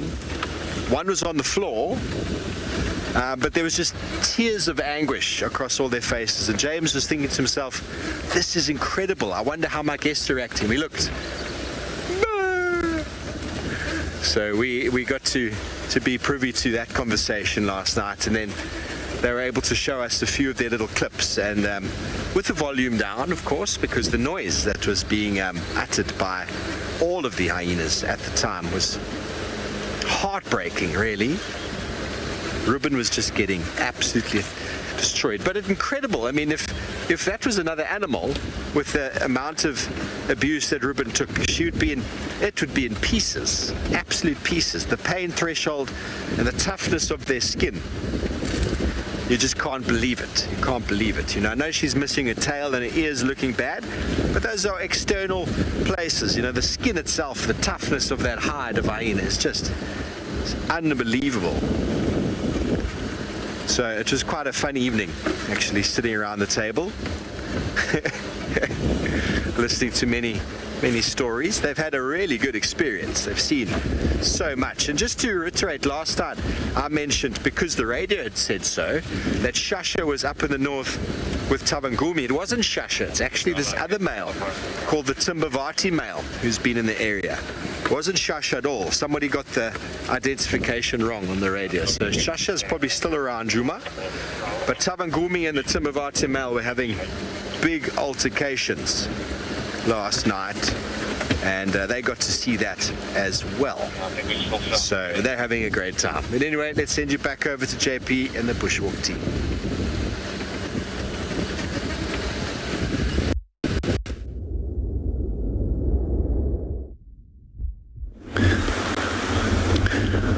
Welcome back to Bushwalk. We're still at the dam. For those of you that have joined us for the first time this morning, it's incredibly windy out here, making it very difficult for walking.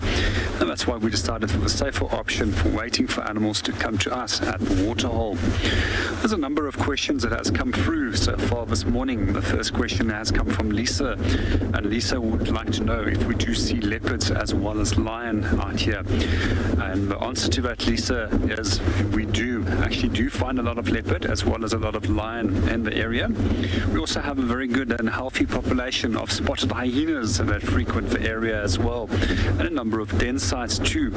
However, unfortunately, some of those den sites are in areas where we don't have the ability of actually getting signal.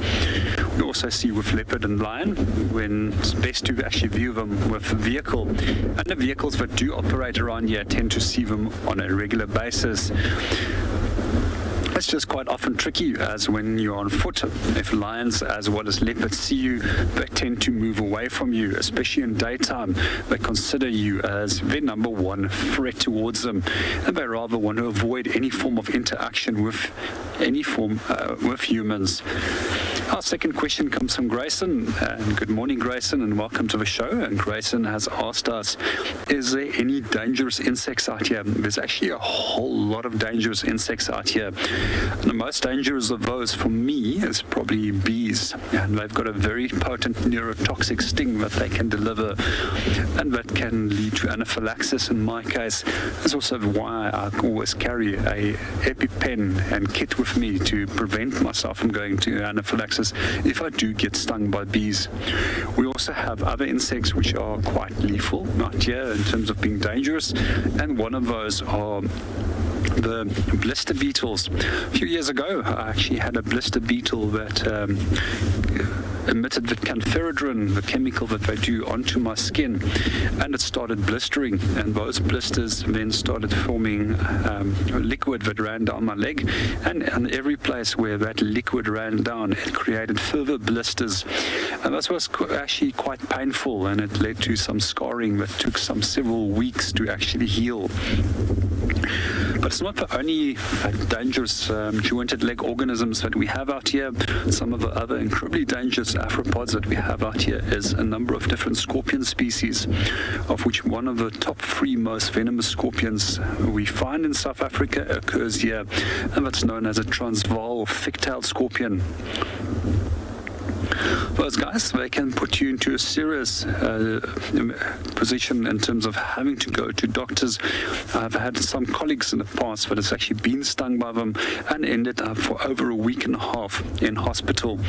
In general, we also find that when somebody gets stung by a bee or by a scorpion where they get envenomated, and the same rule for snakes, we find that people that are old, also young people or very small-bodied kids, as well as people with previous dispositions, can react quite severely to the envenomation of that specific species.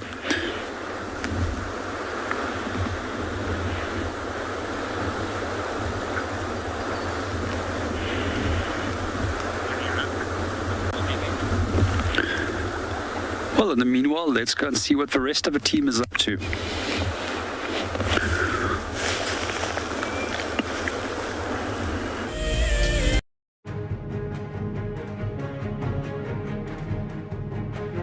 After all these years of watching WildEarth on your computer, you can now watch it through your connected television or Apple TV or the Roku box. If you're like me and you're always on the go, you can also download the app onto your device and watch it on your phone.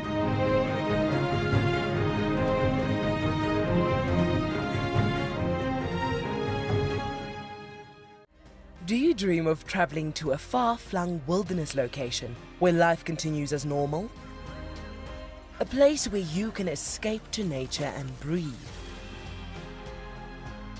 If you become a WildEarth explorer, then this could soon become a reality. Subscribe today and stand a chance to win regular travel prizes. WildEarth Explorers, it's in your nature. Guys, have a look at what we've got. This is better than my birthday. Look at that. This is the first time that I ever see cubs this small. This is so special. This has officially just become my best sighting of all times. Tune into WildEarth every single day. It's in your nature. My name is Steve, and one of my favorite things at WildEarth is getting questions from you. The type of questions that I really like are those ones that really help us to unpack and understand and really integrate the ecological knowledge and fully appreciate the importance that animals such as these Cape buffalo bring to the ecosystem. If you want to ask a question on WildEarth, you're going to have to register on the website. But once registered, just head on over to the live Safari page and enter your question under the live feed. It's a huge privilege to be in these incredible places with these amazing animals. I love filming lions. When they do get up and do something, it's always spectacular. When they are playing, are incredibly fun to watch, especially subalterns and cubs. I love being in the bush and working in these incredible places with these amazing animals. We want to bring it to you so that you can almost feel like you're right there and be able to experience it and enjoy it the way we are.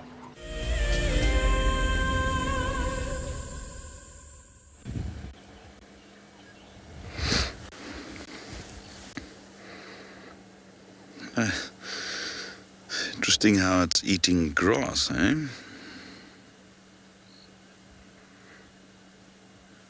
And that's not for nutritional purposes. There's absolutely no nutrition in there for them.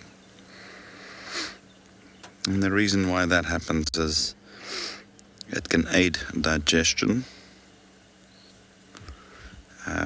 Also, when lions feed on carcasses, they often bite off pieces of bone, and they don't digest it as thoroughly as a hyena. So those pieces of bone could be relatively sharp, and we've seen that this grass wraps around those bone pieces, and then it enables them to pass it safely through the digestive system without worrying that it's going to cut them somewhere.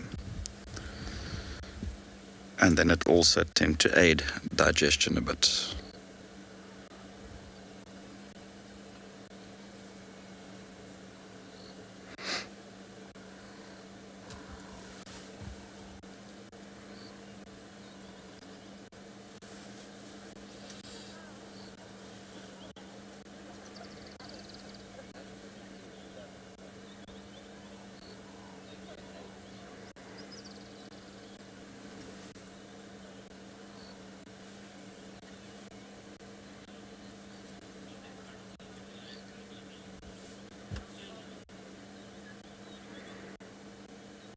Hi, Jamie.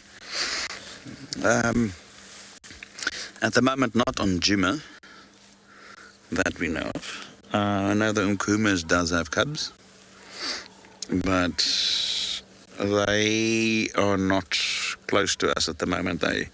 Last I've heard, they are quite far west of Djuma. Actually, they might even be south of us, but not on Djuma at the moment. Perhaps if they move into a traversable area, that could be a possibility.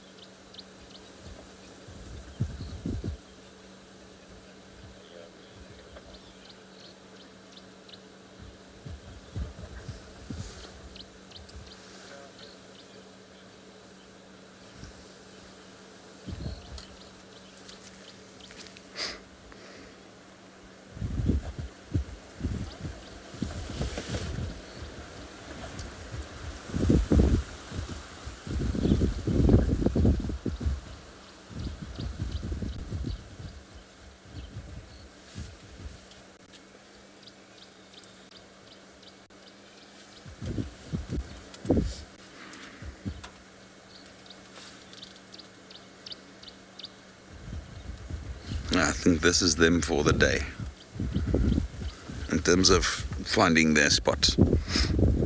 See, we don't exactly know how far they've been moving throughout the night, and This is more or less the time of day when they will start to settle.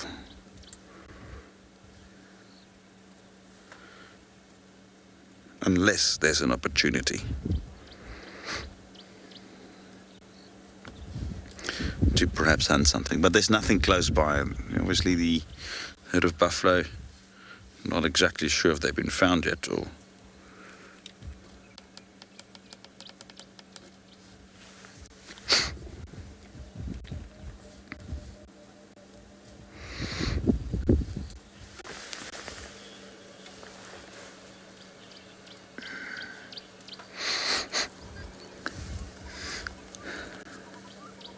Hi, Jasmine. Jasmine wants to know if lions also have a pale or pink nose when they're younger. Yes, indeed. So their nose are very much pinkish and over time turns more black. You know, the pigment starts darkening, and usually about 5-6 years most of the pink will be gone. And then the nose will also become a lot broader. So you can use the nose of a lion to aid you in age reference. Well observed. Very good observation, that.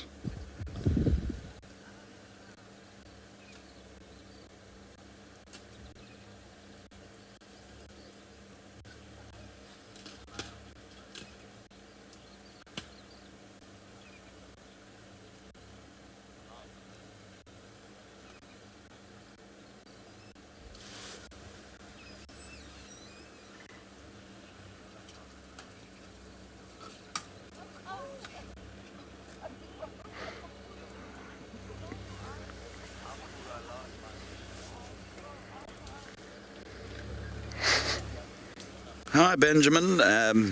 No, they don't have a specific time during which they'll eat. It's just that they prefer to hunt usually in darkness or after dark, but they don't exclusively hunt after dark, and it's always, it depends on the conditions and when there's an opportunity. But once an animal is down,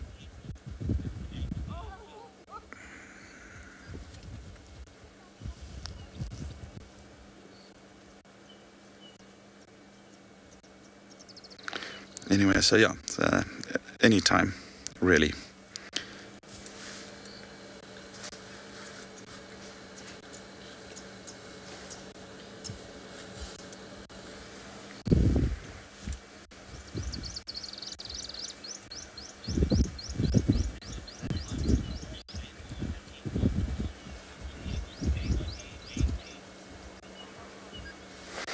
So just my apologies for that question. We are in a little dip here and our comms have broken up. But anyway, so the question is, do they go into heat at certain times? So I've got that now. So we've got a quick link to Steve. We'll come back to this question. Not getting good comms, eh? Everybody, we've got a new addition to Djuma. Brand new little baby elephant. It's just learning how to walk, it seems. It's still pink. It is tiny. Goodness me, look at that. How it's lifting its feet. Slow down, Mama. That's too quick. No, I can't tell you exactly how old it is, but it looks very, very new.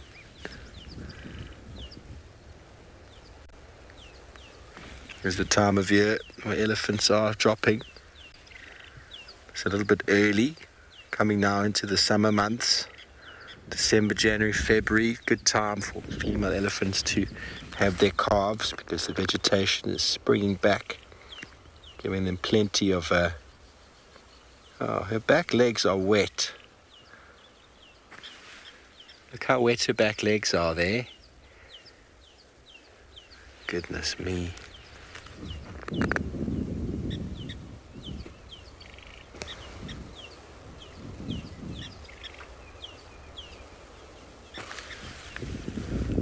Oh, precious.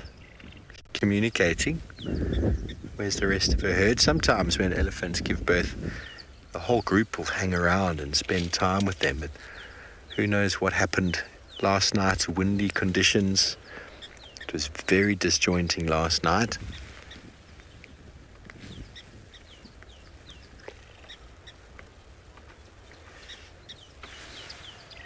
She's constantly vocalizing since we got here.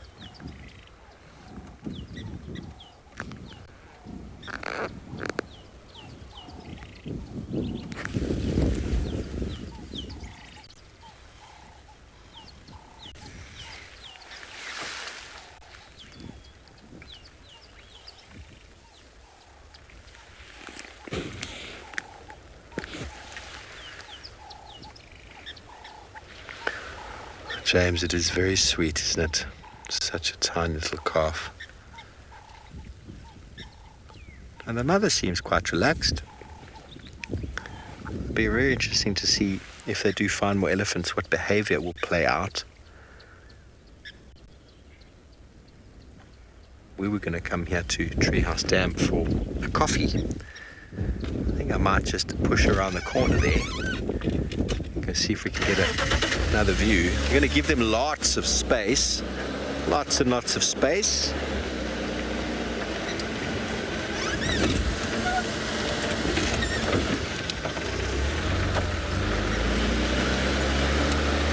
She won't be able to go too far because of her calf.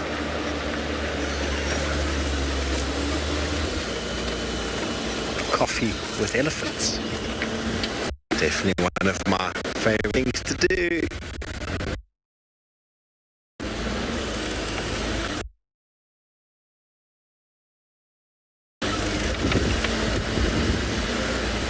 I remember a few years ago, Tristan arriving on a breeding herd of elephants that had literally just given birth. The afterbirth was there, the herd was there, all around it. He was attracted to the noise and everything was going crazy, and then there was this little thing just being held up.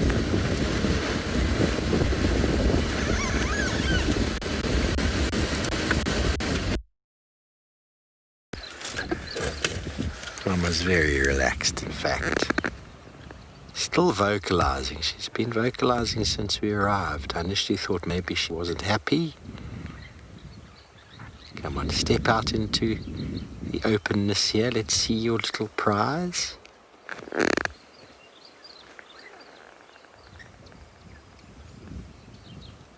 Oh, there we go, between the legs. Oh, there it is. Hello, little one. Very unsteady.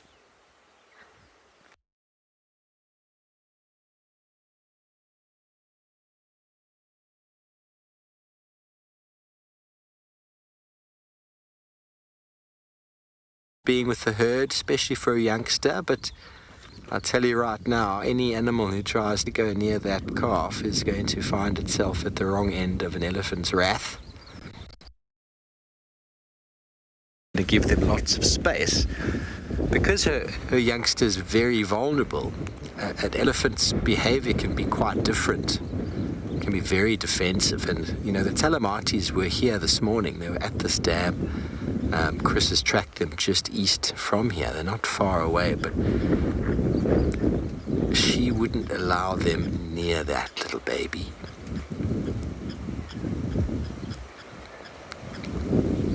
You see the little turning circle is a little bit... Mama, I want to reach to your milk. Can I get there? So I think the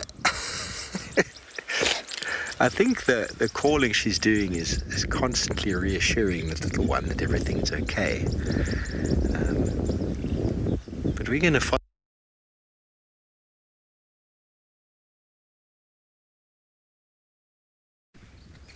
I don't know, just coming to Treehouse Dam this morning, I thought we might find something special. I would like all of you to send through a little one tweet about how that makes you feel. #WildEarth, throw it in the tube chat stream. How does seeing what looks to be a very newly born baby elephant make you feel?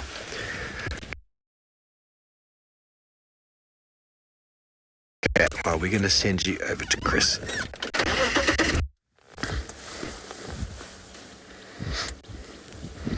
Wow, that sounds like it was quite a sight to behold, eh? Little baby elephant, goodness. That is. I want to go back to a question just before we cut to Steve. It was Benjamin, and just my apologies, my comms were breaking up a little bit, so I couldn't really get the full question there, but I've got it now. And Benjamin wants to know if lions go into heat only in specific times.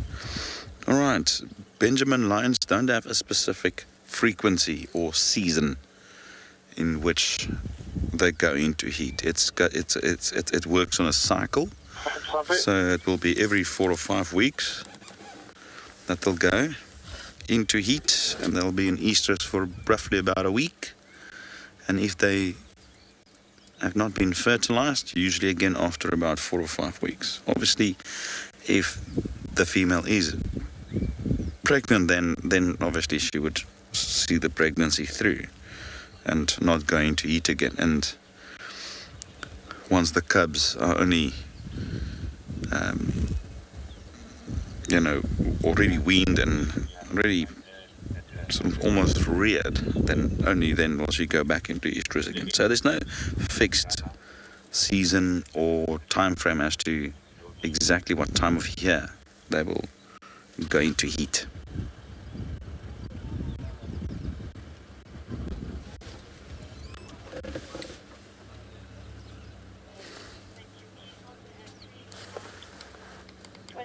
Downs Road, sorry, I'm going on to Elephant Carcass. Is that correct?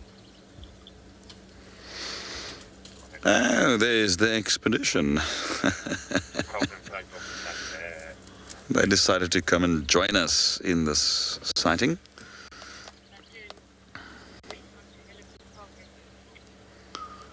I think they might actually be leaving. They decided, no, this sleepy lions is not for them.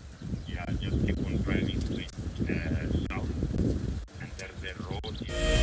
Hello everyone, my name is JP. I'm one of your WildEarth eco-training bushwalk guides. So for many years you've been watching WildEarth directly from your laptop or computer. However, now you can watch it directly from your connected TV, your Apple TV, or from your Roku box. And if you are like me, always busy, you can now download the WildEarth app and view it directly from your mobile phone.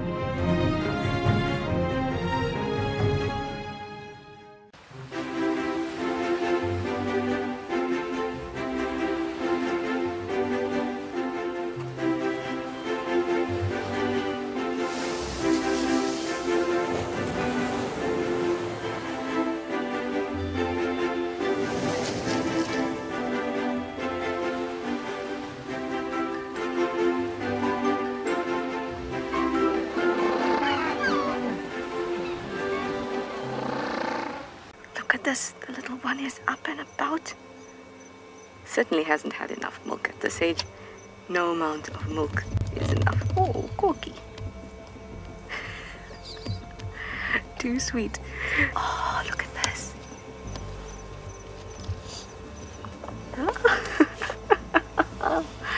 That is stunning.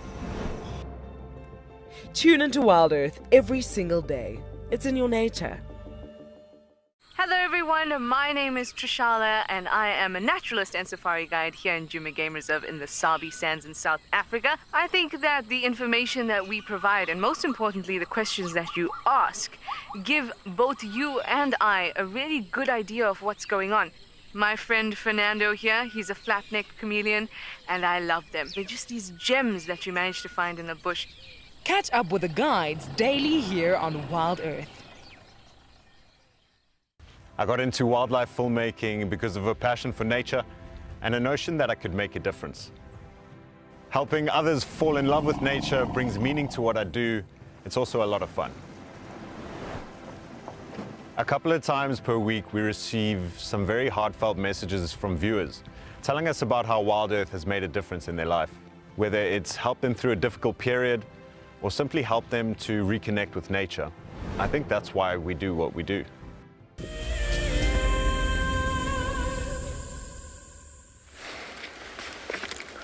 Welcome back, everybody, and we are still with this baby little elephant.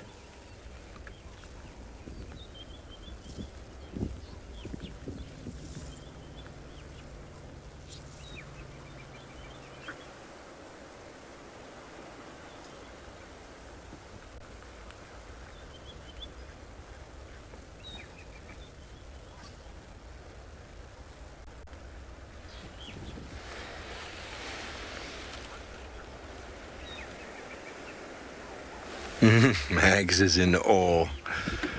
Yes, Mags, I'm in awe as well. You know, I haven't seen any more elephants. She's been calling that deep belly rumble constantly, and I'm almost certain it's for the youngster. Just to reassure it that everything's good. We're just walking over here, we're just walking over there. And what's amazing is 2 minutes ago, she had a poo, and there's already dung beetles on it. The dung beetles are in force right now.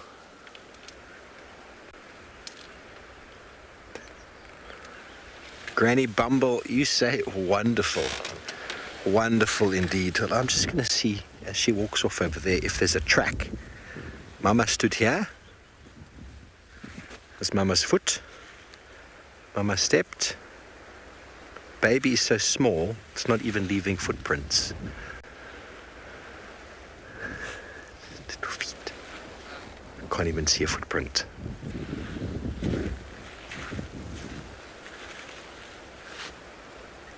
Lisa, you're overjoyed. I'm overjoyed. How incredible.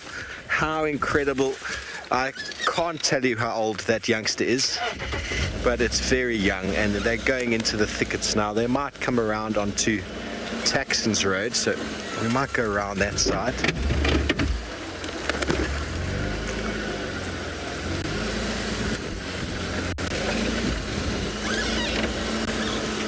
You got your coffee still, Darren, or did you finish it? You got a mouth of steel. It was a nice opportunity to have a coffee while sitting with our elephant, and she's just moved off to the thicket here. So let's try and get around onto the old hyena den access. Maybe she'll come through. She's slowly heading in that direction.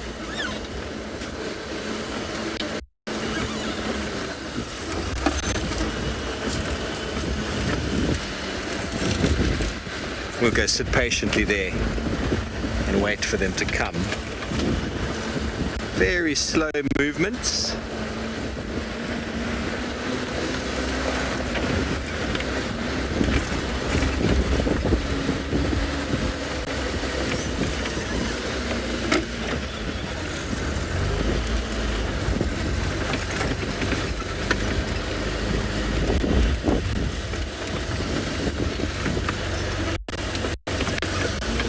Coming through here very slowly. We'll just have to find a nice spot and wait.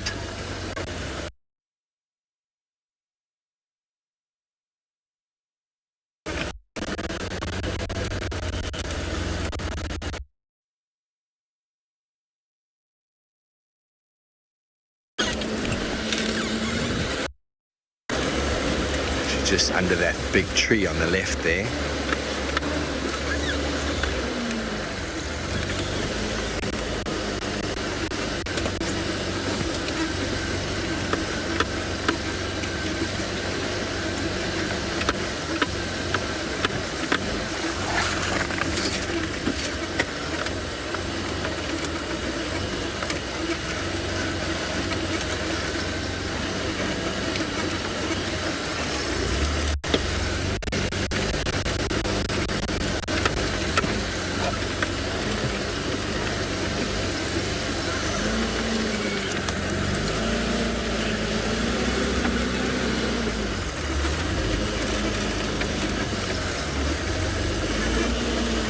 There we go.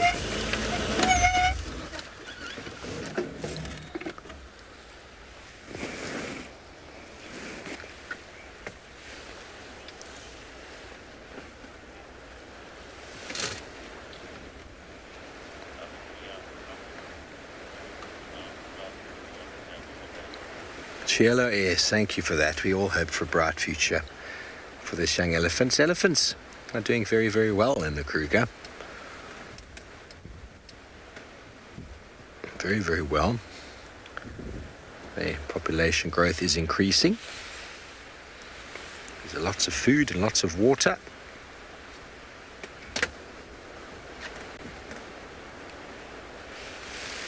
You just see her trunk on the right there. She's behind that bush. I'm going to wait for them to come out.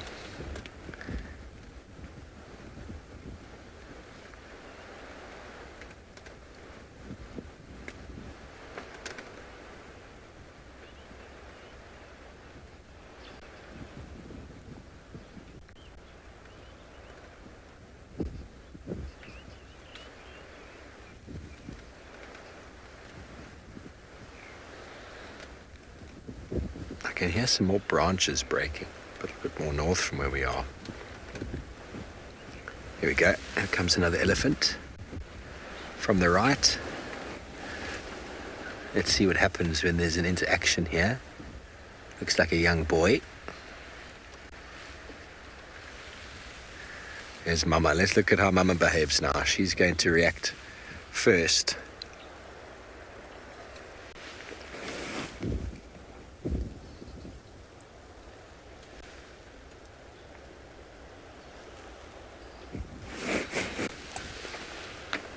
Now there's a curiosity that comes with new elephants, and she's showing behavior that is one of, I'm watching you.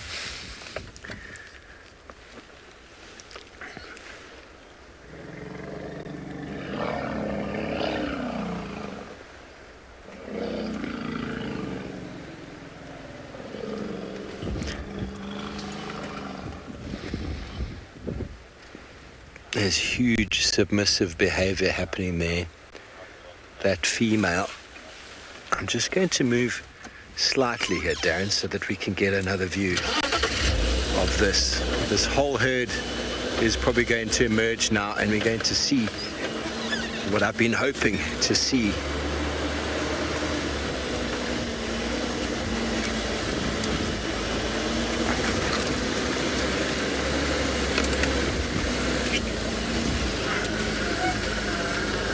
Could all play out behind the bush, and if that does happen, I apologize, but this is where all the elephants come and they start to touch and to play with the youngster. Now you noticed how that one individual arrived and it basically walked into her backwards. That's a massive sign of respect and of submission, and it's something of saying we're not here to harm your little youngster. And now there's touching and fondling and caressing happening. I'm not sure, Darren, if I need to move over here more. Is that all right? Yeah, it's up to you. Good job.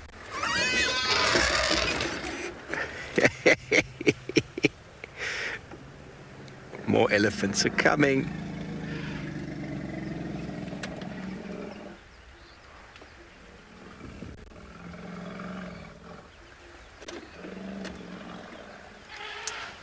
Whole herd is arriving.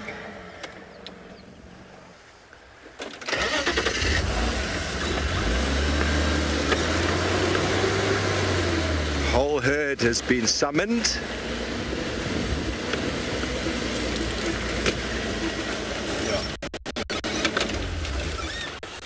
They've come charging in.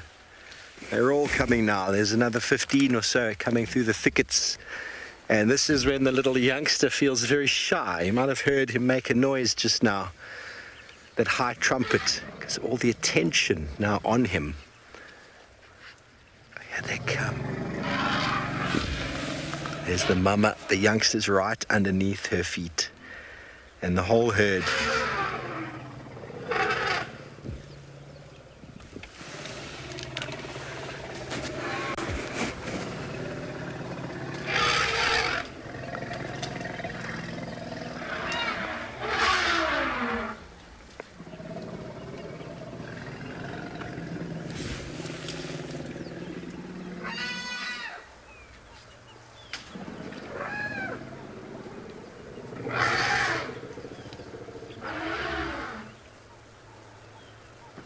and that they are so family orientated. This is what I was expecting, to have them all come and charge around, and this is a good indication that this baby is born last night, even this morning.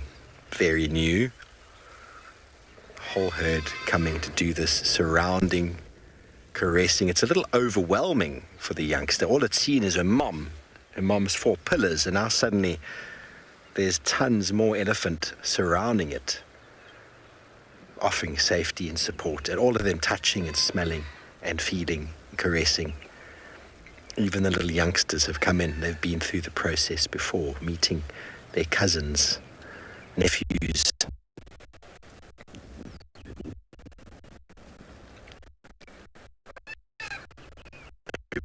I've seen this once before.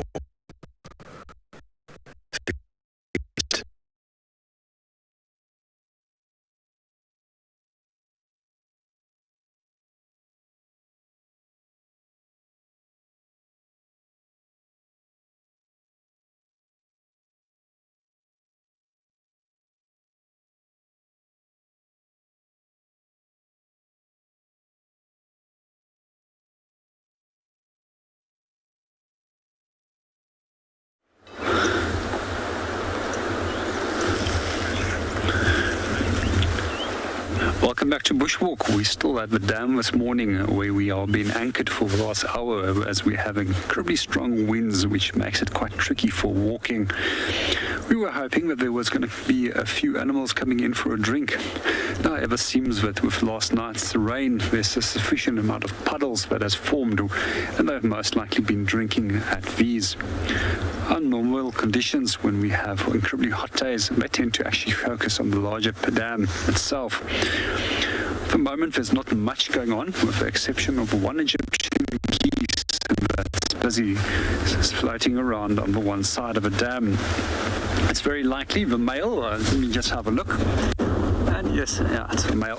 The male is slightly larger in size as well as slightly thicker. And just over the last few days, we've noticed that he's spending more and more time on his own, which would suggest that the female is sitting somewhere close by on a nest. And generally, those females will be anchored on that nest for almost a month while they're incubating the eggs. And they very seldom leave those nests 50 minutes a day. But all of those eggs have hatched, and the hatchlings will then follow the female down after she's calling them from the nest. And they quite often use red-billed buffalo weaver nest in this area to use it as a nesting platform. When it comes to making a nest, we also find that don't invest energy really in making nest. Ducks will either use a platform nest of an already existing species such as a hummer or red-billed buffaloes, or they will make a simple scrape of the nest and that's on the ground, and that might sometimes be lined with some feathers just to provide some form of insulation from underneath, depending on the species itself.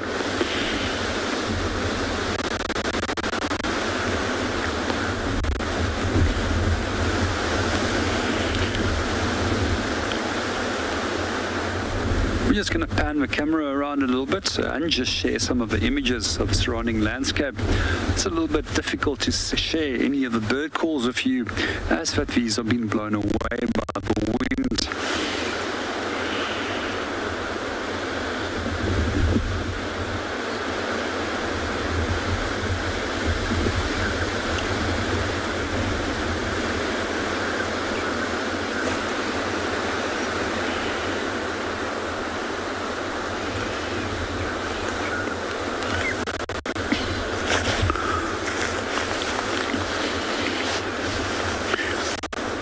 And once again, if there's any viewers that has any questions, you're more than welcome to bring those forward. We'd love to answer them for you.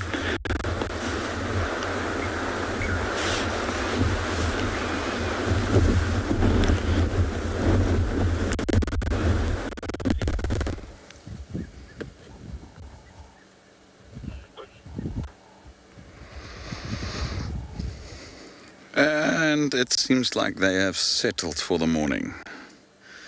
I do think eventually they'll end up at Twin Dam. We're not very far from there.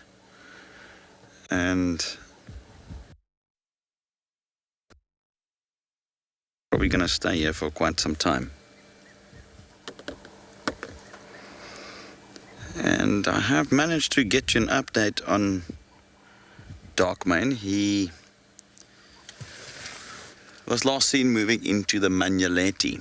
Now, to quickly explain where we are. So, this would be Djuma, right over there, and that's where we mainly operate. We're right in the far south here, close to Twin Dam. In fact, we're right in the middle of that block there. So we found them on that road. They moved, and this is where they moved in, right at the south. We're right in the middle here. So they'll very likely either sleep here the morning and then head to Twin Dams a bit later. And then Darkmane was last seen heading into the Manyaleti, where the Manyaleti's border is there. That's the Manyaleti.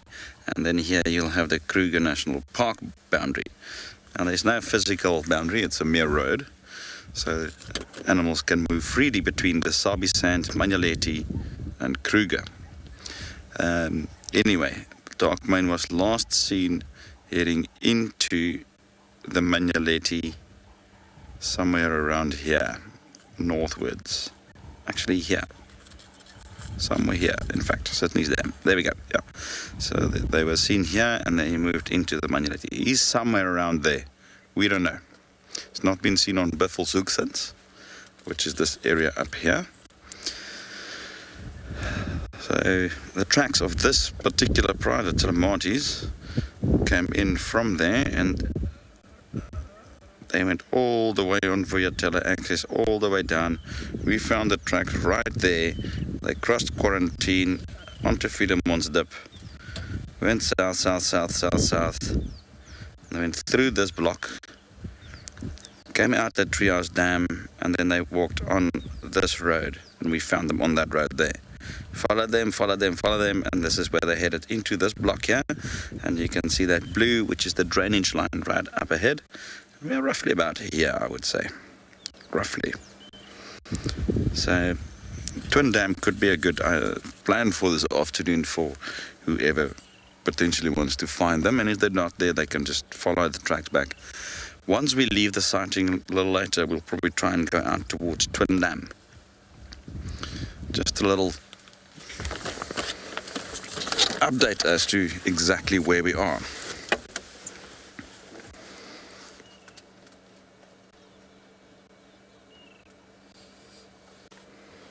And they are just flat cat at the moment.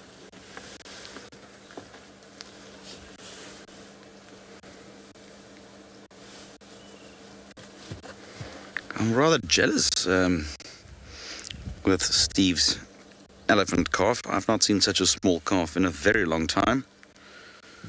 I would love to look at the highlights once I'm back at camp. Love to see that little one. That would be so great. And if that herd can stick around and on our property, perhaps we can see it as well.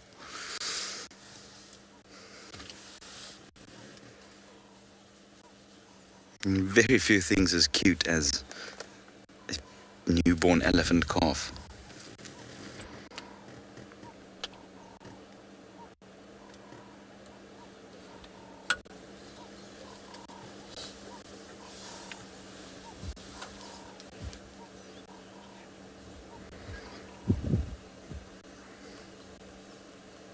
Well, not much happening here at the moment, so we'll be going back to Steve to see how his situation is unfolding there.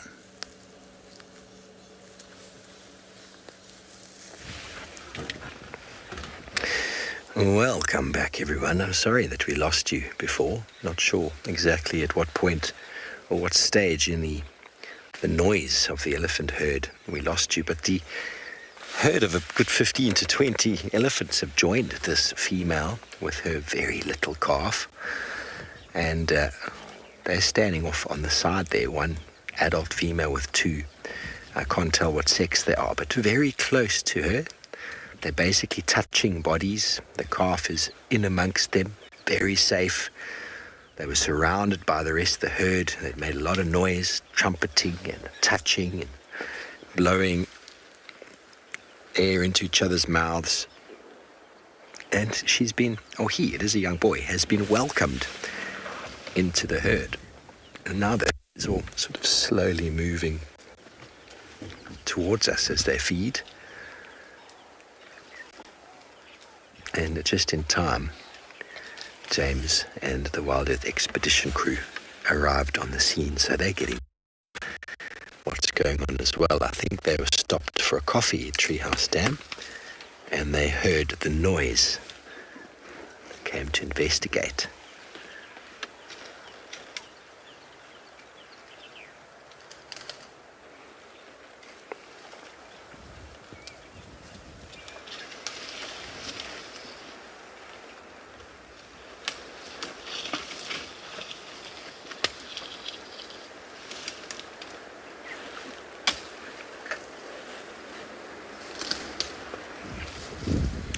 Jessica, moments like these indeed are what you're talking about. These are the golden moments. Moments like these remind me why I do what I do. Elephant energy. Okay, so there is the mama. And amongst her feet is the papa. So that moment earlier of her being on her own didn't last very long. The herd came charging in, something really wonderful to behold. And they're all very relaxed towards us, which is great. You know, when there's new elephants on the block, big females can have a little slightly different temperament. Because the ability of the youngster to get away from danger is very little. So their reaction to outside disturbance can often be, well, it'll be very easily noticed. And since you spend time with her, you'll notice that there hasn't been any negative behavior. She's been vocalizing a lot, but that was to either calm the calf or to call in her family, which has happened. It's possible she got displaced from them in the night during the rain and the wind.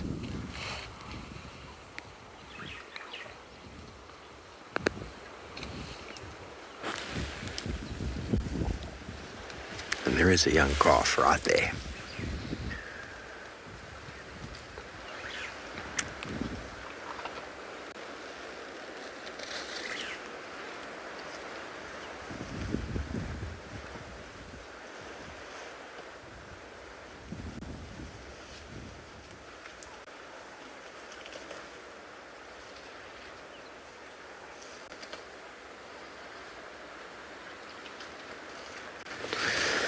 Jasmine, well, not immediately. It takes some time. They're very, very wobbly in the beginning. They can stand up, but then they basically just topple to the floor again. I've never been right there after birth, but the first few hours are interesting as they try to find their feet. But the female won't be able to go very far on the first little while. The calves just can't keep up. You know, you can imagine the stride. Sorry about the pole. You can imagine the stride that these elephants are able to do on an easy walk. That calf is trying to hop, skip, and a jump to keep up. I'm going to try and get a little bit closer now that everybody's very calm and relaxed. If that works for you, Darren, let's see if we can get there. Just wanted to see how that all played out with the herd arriving. It's played out quite well.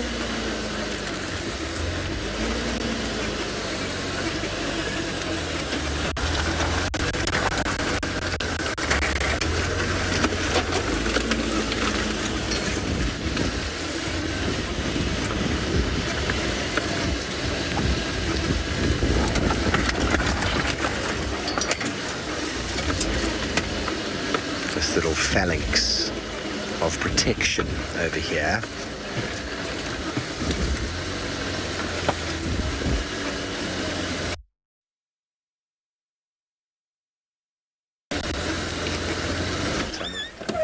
There's the calf trying to raise its mouth to the chest of this young boy. And the young boy is going, I'm not your mama. Oh, look at that. I'm not your mama. I might be your big brother, though.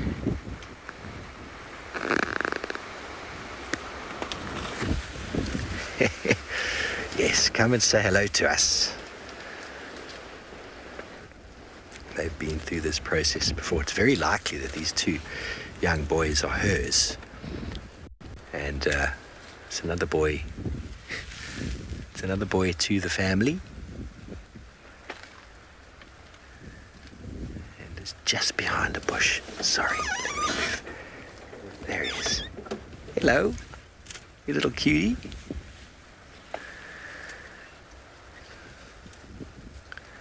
You see how the trunks are constantly touching. They are very tactile animals. They are very, very tactile, means very touchy. They love to touch each other. They're very, very emotional beings in that regard. And what they're doing is providing comfort and solace to this youngster who's probably just arrived in the night. Let's just move up. We just arrived in the blustery, stormy, full moon and Taurus evening.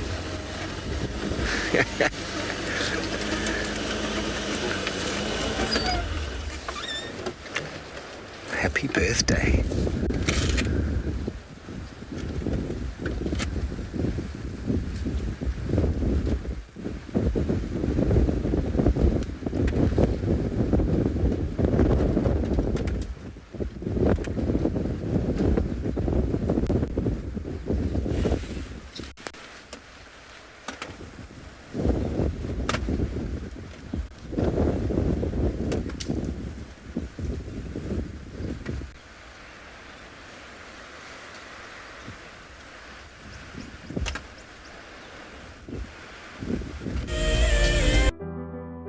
Recently, WildEarth viewers around the world experienced the birth of a brand new hippo. Oh, look at the way it's walking. Oh, the guys, this is so precious. This tiny calf has started its life in a large lake next to an award-winning game lodge called Djuma. If you sign up to be a WildEarth Explorer before the 1st of December 2021, you and a friend stand a chance to win a 3-night stay at this award-winning luxury lodge. Along with unwinding on the deck and relaxing in the pool, you may even catch a glimpse of this brand new hippo whilst on one of their unforgettable safaris. WildEarth Explorers, it's in your nature. We all have a busy schedule and a lifestyle which is confined to stress and tensions. For so many of us, the hustle and bustle of a tedious life has meant we have lost our inner peace. Traveling is an ultimate remedy that lets us unwind and helps us experience peace in the lap of nature. WildEarth encourages the benefits of travel by giving away an amazing prize every month. I was totally overwhelmed to receive this fantastic prize of 3 nights at Djuma. WildEarth has been a lifesaver for us during the pandemic and has kept us sane. Thank you so very much, WildEarth. Sign up to be an explorer today, and it could be you jetting off on an all-expenses-paid-for safari experience. WildEarth Explorers, it's in your nature.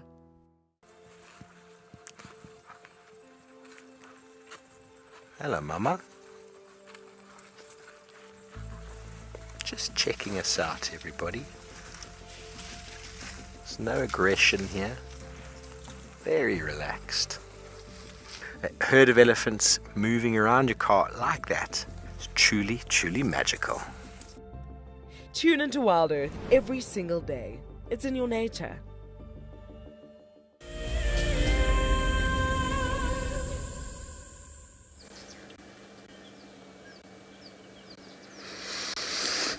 Still no change at all. They have not moved, not even an ear that twitched.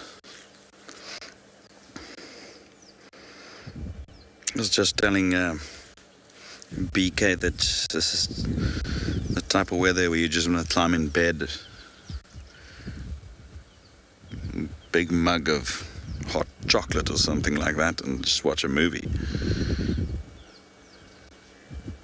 And looking at these lions, they don't have TV, but that's exactly what they are doing now.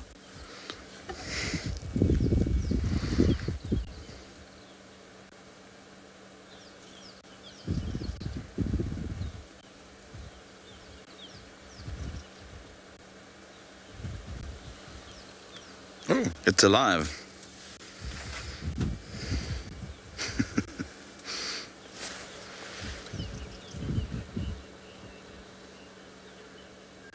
Hi, Donna. Yes, indeed. Very sweet and cuddly. Although, they can go from this near comatose state into full-blown action immediately. Don't be fooled by the way they are sleeping. I've seen them go onto full-on defensive mode the moment a threat arrives. Or food. You never know.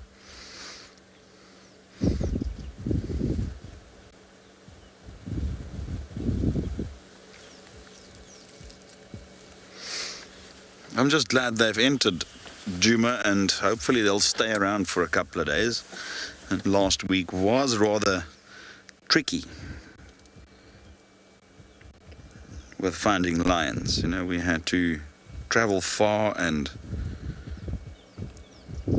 at times it was very borderline, where they were literally on our boundaries.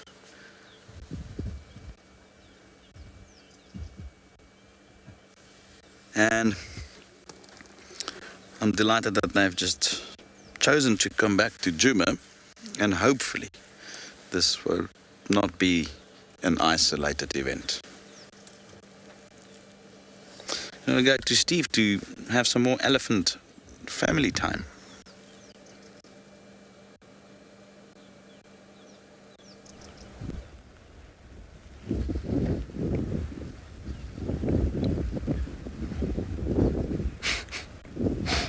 Here we are. Now, all the elephants in the herd have come to say hello, and what's quite obvious is that all the elephants that come and hang out, they form this sort of protective ring around Mum and the baby, and she hasn't stopped feeding. She's obviously gone through the process and needs some energy. Now these other ones, probably all related to her, have all come to stand vigil, now throwing dust. This little youngster's first experience of is born with, it keeps trying to suckle, it keeps lifting its trunk to try and suckle at the... Got another ringware on Central Road East, a couple of hundred meters from the...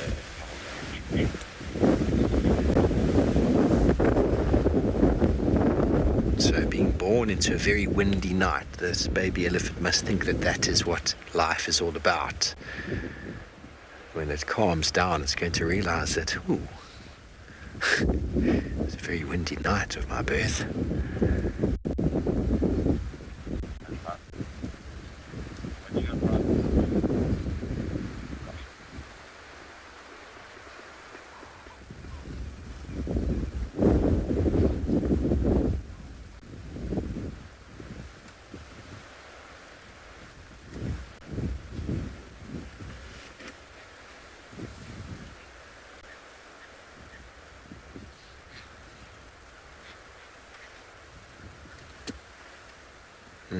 To 50, their communication is something else.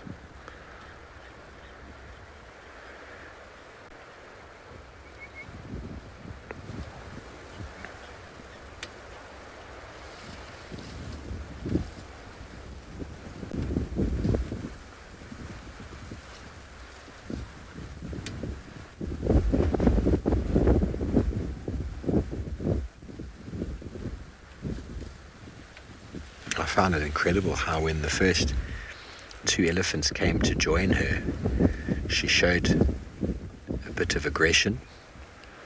It's her first introduction to any other elephant. And I talk often about submissive behavior in elephants, to turn the shoulder, and how both elephants turned around completely and walked into her backwards as a complete sign of respect and submission. I've no doubt that all the elephants in the herd would have known she's been pregnant for some time, and then to suddenly from a distance see or smell or through her communication have been told that the baby has come.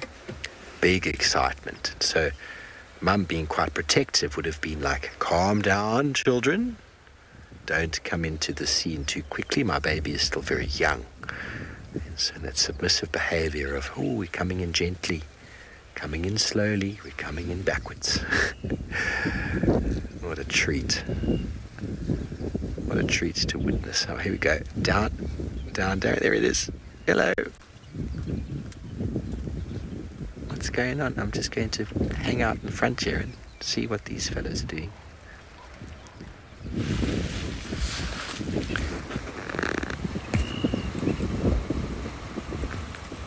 He's got very red eyes.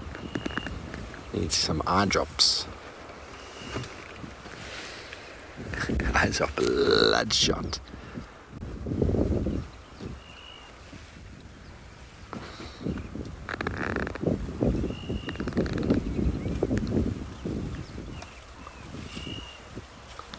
So Jace, the tusks will start growing, very tiny little teeth. They grow throughout the life, but you don't really see young elephants with that small little knob of a tusk popping out before 2 years. So obviously that influences their ability to suckle. They've got to lift their trunk back and suckle directly with their mouth, and any protuberances off the front of the face will inhibit that ability.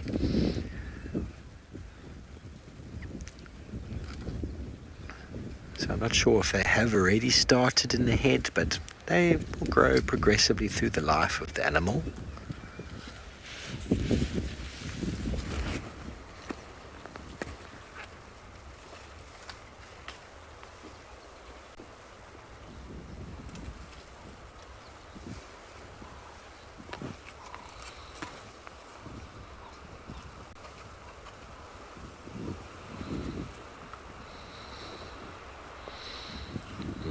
Well, we're feeling super blessed with the elephant energy this morning, with the discussions of rebirth, transformation from last night.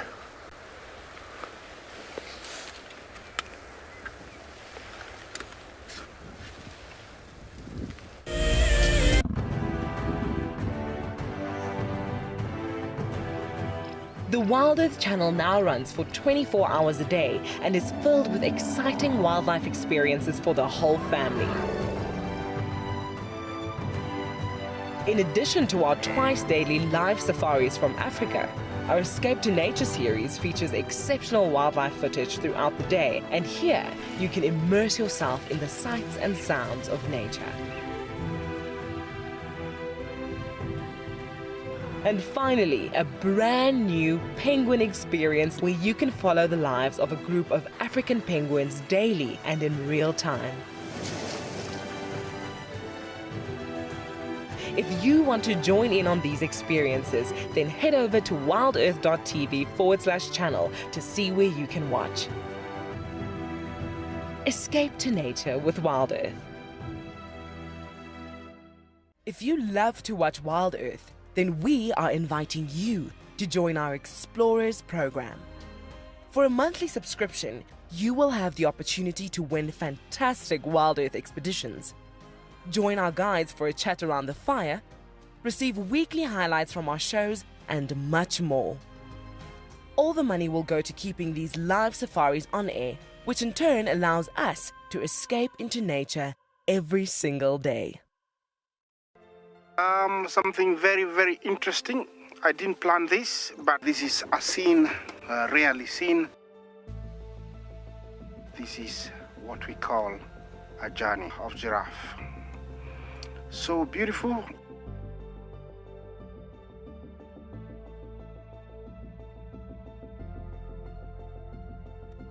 Tune into Wild Earth every single day. It's in your nature. Hi, I'm Mike Anderson, and I come to you live every day from Eco Training Pridelands Conservancy in South Africa. The wild animal I think is most underrated. I think buffaloes are the most underrated. They're so tenacious and ferocious, and also very, very protective of each other, which I find incredible.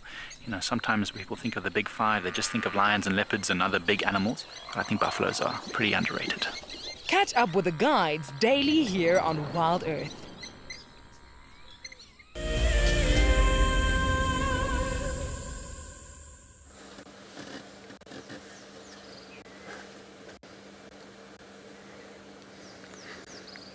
Sure. They surely sleep.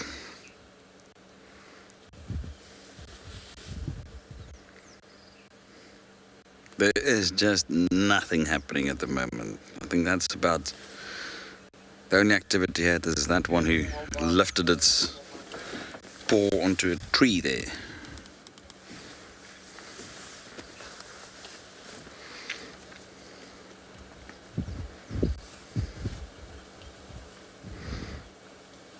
But then again, we've been low on lions this last week to 10 days, so therefore trying to spend as much time as I can with them. Well, it's practically been close to the entire morning.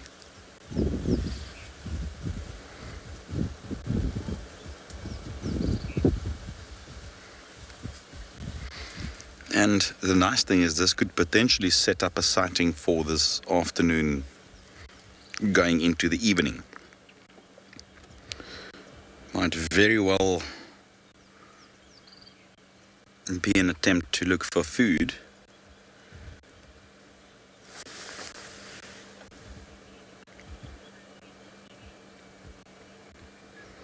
It might be.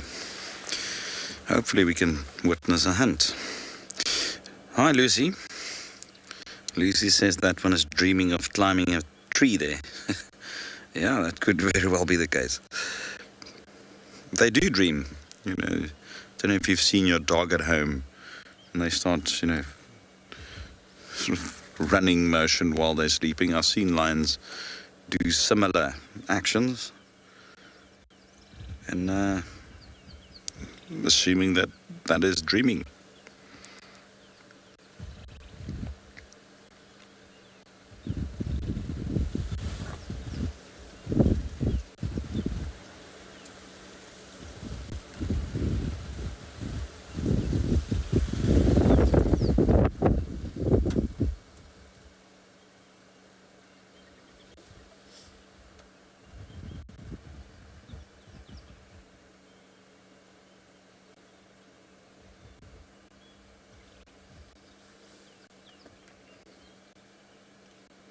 I can recall a while back, this was in 2005,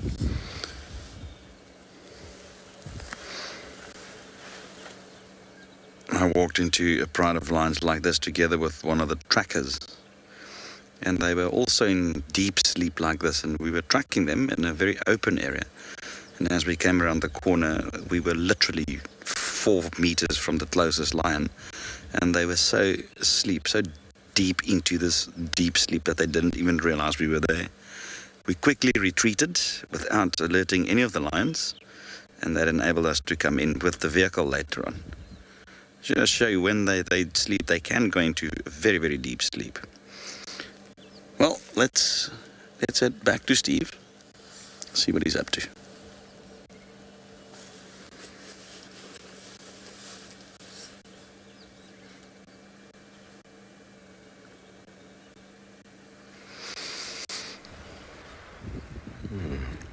Chris, what did it feel like to walk into lions on foot? It's always quite a nice feeling. Anyway, our elephants keep moving around. We keep repositioning. There we go. Now, it seems like Mum is being left to eat off on the side, and she's being chaperoned by this other female and this other young male, and keeps trying to suckle and they keep pushing it away. Trying to suckle on the young boy isn't going to be very helpful, but keeps pushing. Sorry about the pole. We're anticipating rain this morning, so we've got our roofs on. It's just an enormous amount of information being taken in by this little youngster. But one thing it has been made very clear is how safe it is, how many friends and family there are. And every time it tries to wander out of the group, it gets pulled back in, finds itself underneath the legs of a giant.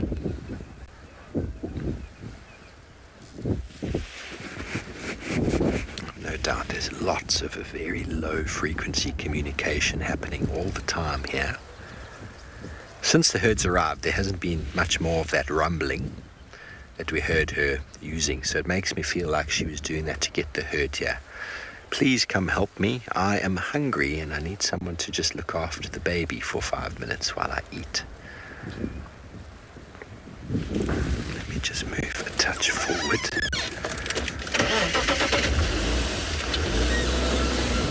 Tell me when, Darren.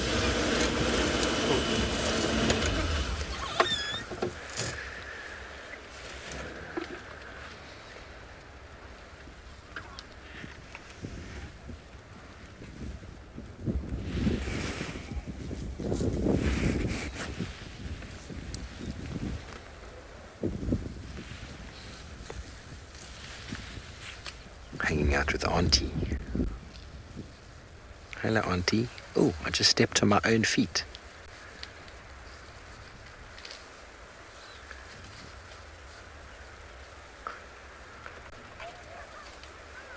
Heidi, well, I'm glad you got up early this morning to see us and this Ellie. I'm sorry that the pole keeps getting in the way. It's very rude of the pole.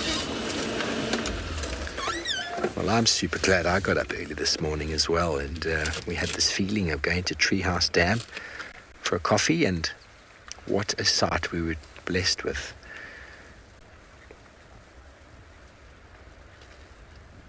See this young boy here, he's being very protective as well, you know, constantly just moving, keeping the youngster hidden, concealed. Not really eating or anything. Keeps hitting the youngster with this trunk though. See, the youngster's looking to try suckle, and the boy's like, nope, no mammary glands there. You'll learn that. It just knows to lift its mouth up to between the two pillars, and it should secure something. That's what its genetic code tells it to do. But the boy doesn't have anything. So I'm actually quite interested to see how this is playing out, that for the most part, since the herd has joined her, the calf has been looked after by others. That's her making noise in the background now. What's going on?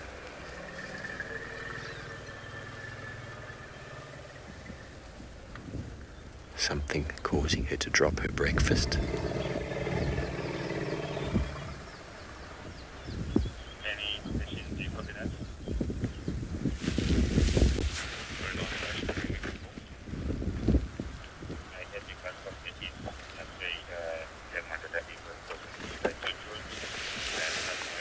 And then everything calms down again.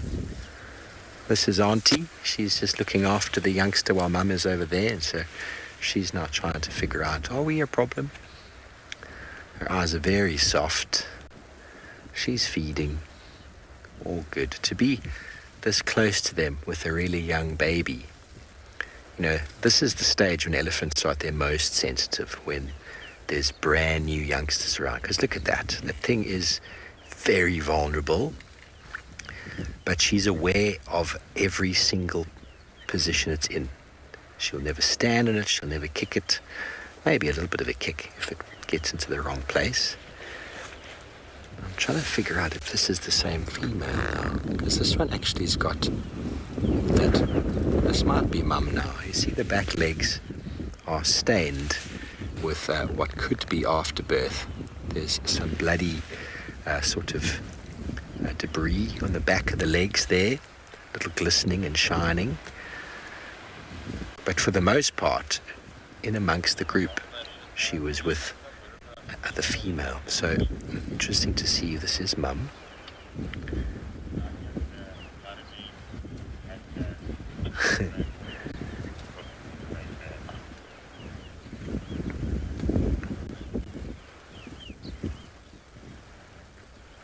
All these little saplings coming through, just getting munched.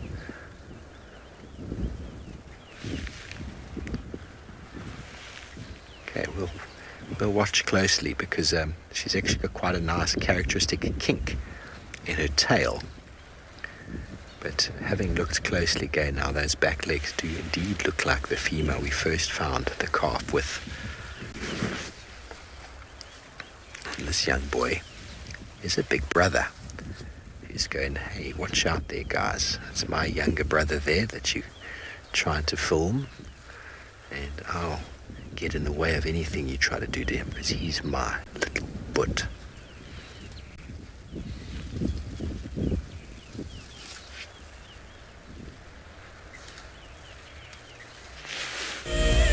The reason I decided to buy a ticket to Dream is I really want to experience what you guys experience, see what Lauren sees what BK sees. If you want to go on safari with a Wild Earth guide whilst honing your bush knowledge and of course featuring in one of our shows, then head over to our website. My favorite part about Wild Earth is probably the escape. Just to spend the time pretending you're in the wild and being on those vehicles just removes you from reality for a little while. Sign up to be a Wild Earth explorer and you could be making your first ever on-screen appearance. My favorite part about today has to be to meet Mareeves. To see him, obviously, oh, amazing! But to meet Mareeves was amazing. Yawning and just pretending not to see the Ellie, it's beaten my expectations by a mile.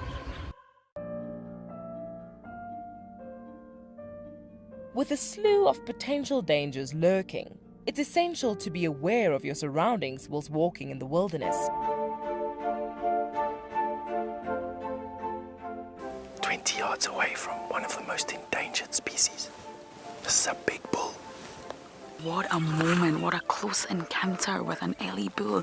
He's just over here now. He's moved completely away. Being on a bushwalk and seeing a leopard, I mean, it's ridiculous to be this close to a leopard on foot and for him not to run is absolutely insane. How crazy was that? Through the gap there is just the back of the head of a male lion. He is absolutely unaware that we are here right now. I'll tell you, seeing lions on foot, it definitely brings out the caveman in you, this little scared human being. Looks like it's a very difficult climb because every time it tries to climb, the ground is breaking, so it slides down. But it's the only one. Look at that. That is the call of desperation with a cub. It's like, what are you doing, mommy? Oops. Oof. Expect the unexpected here on Wild Earth daily.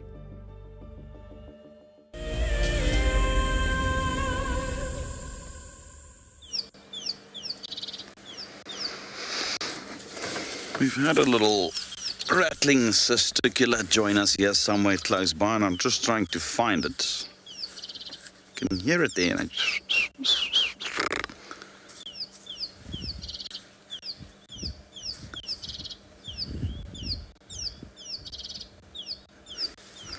can't see it at all. I can just hear it.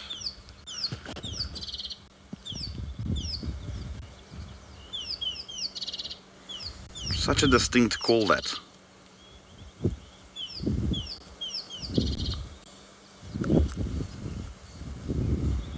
That's what I like about sitting in a sighting like this. There's obviously not a lot of lion movement. They are here, but they can move at any time. You never know. It gives you time just to look for, other small things around you. And funny enough, there's not been many birds in the sighting around us, you know. It's very, very few birds that were vocalizing as well as appeared.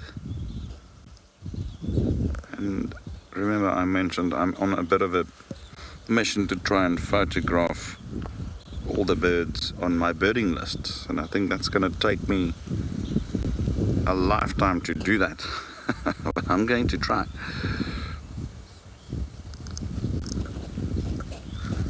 And it's a lot more difficult than I thought.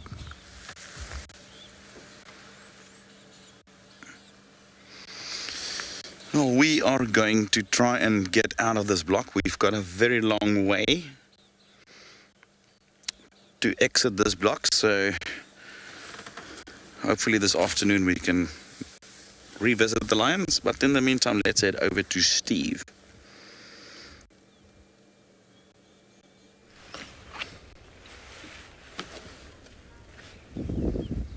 Well, welcome back everybody. Our herd of elephants just disappeared into the bushes there.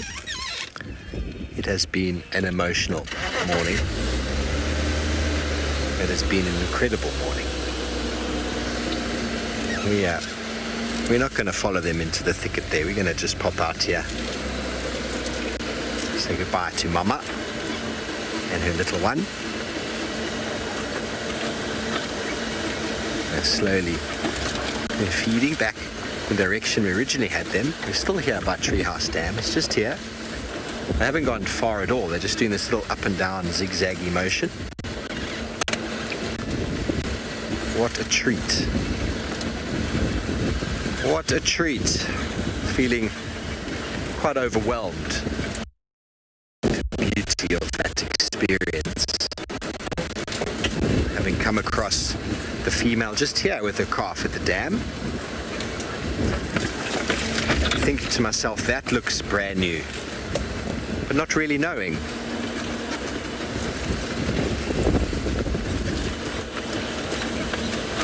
And then the herd arriving, greeting them in fashion. Well, there's no other way. Thank you, Elephant Energy, for blessing us once again on this beautiful Friday, full moon in Taurus. Thank all of you for joining us this morning. I hope you've had an enjoyable morning. It was a nice start tracking the lions down, Chris. And well, we'll be out this afternoon. Who knows what we're going to follow up on, but it looks like we might get one more view of this herd of elephants as they slowly mobile towards us here on our access out. So thank you all for joining us this morning. We look forward to host you again this afternoon, same time, same place from both locations. Until then, have the most amazing day, and we're sure you will. We most certainly will. Have a good day. Until then, goodbye.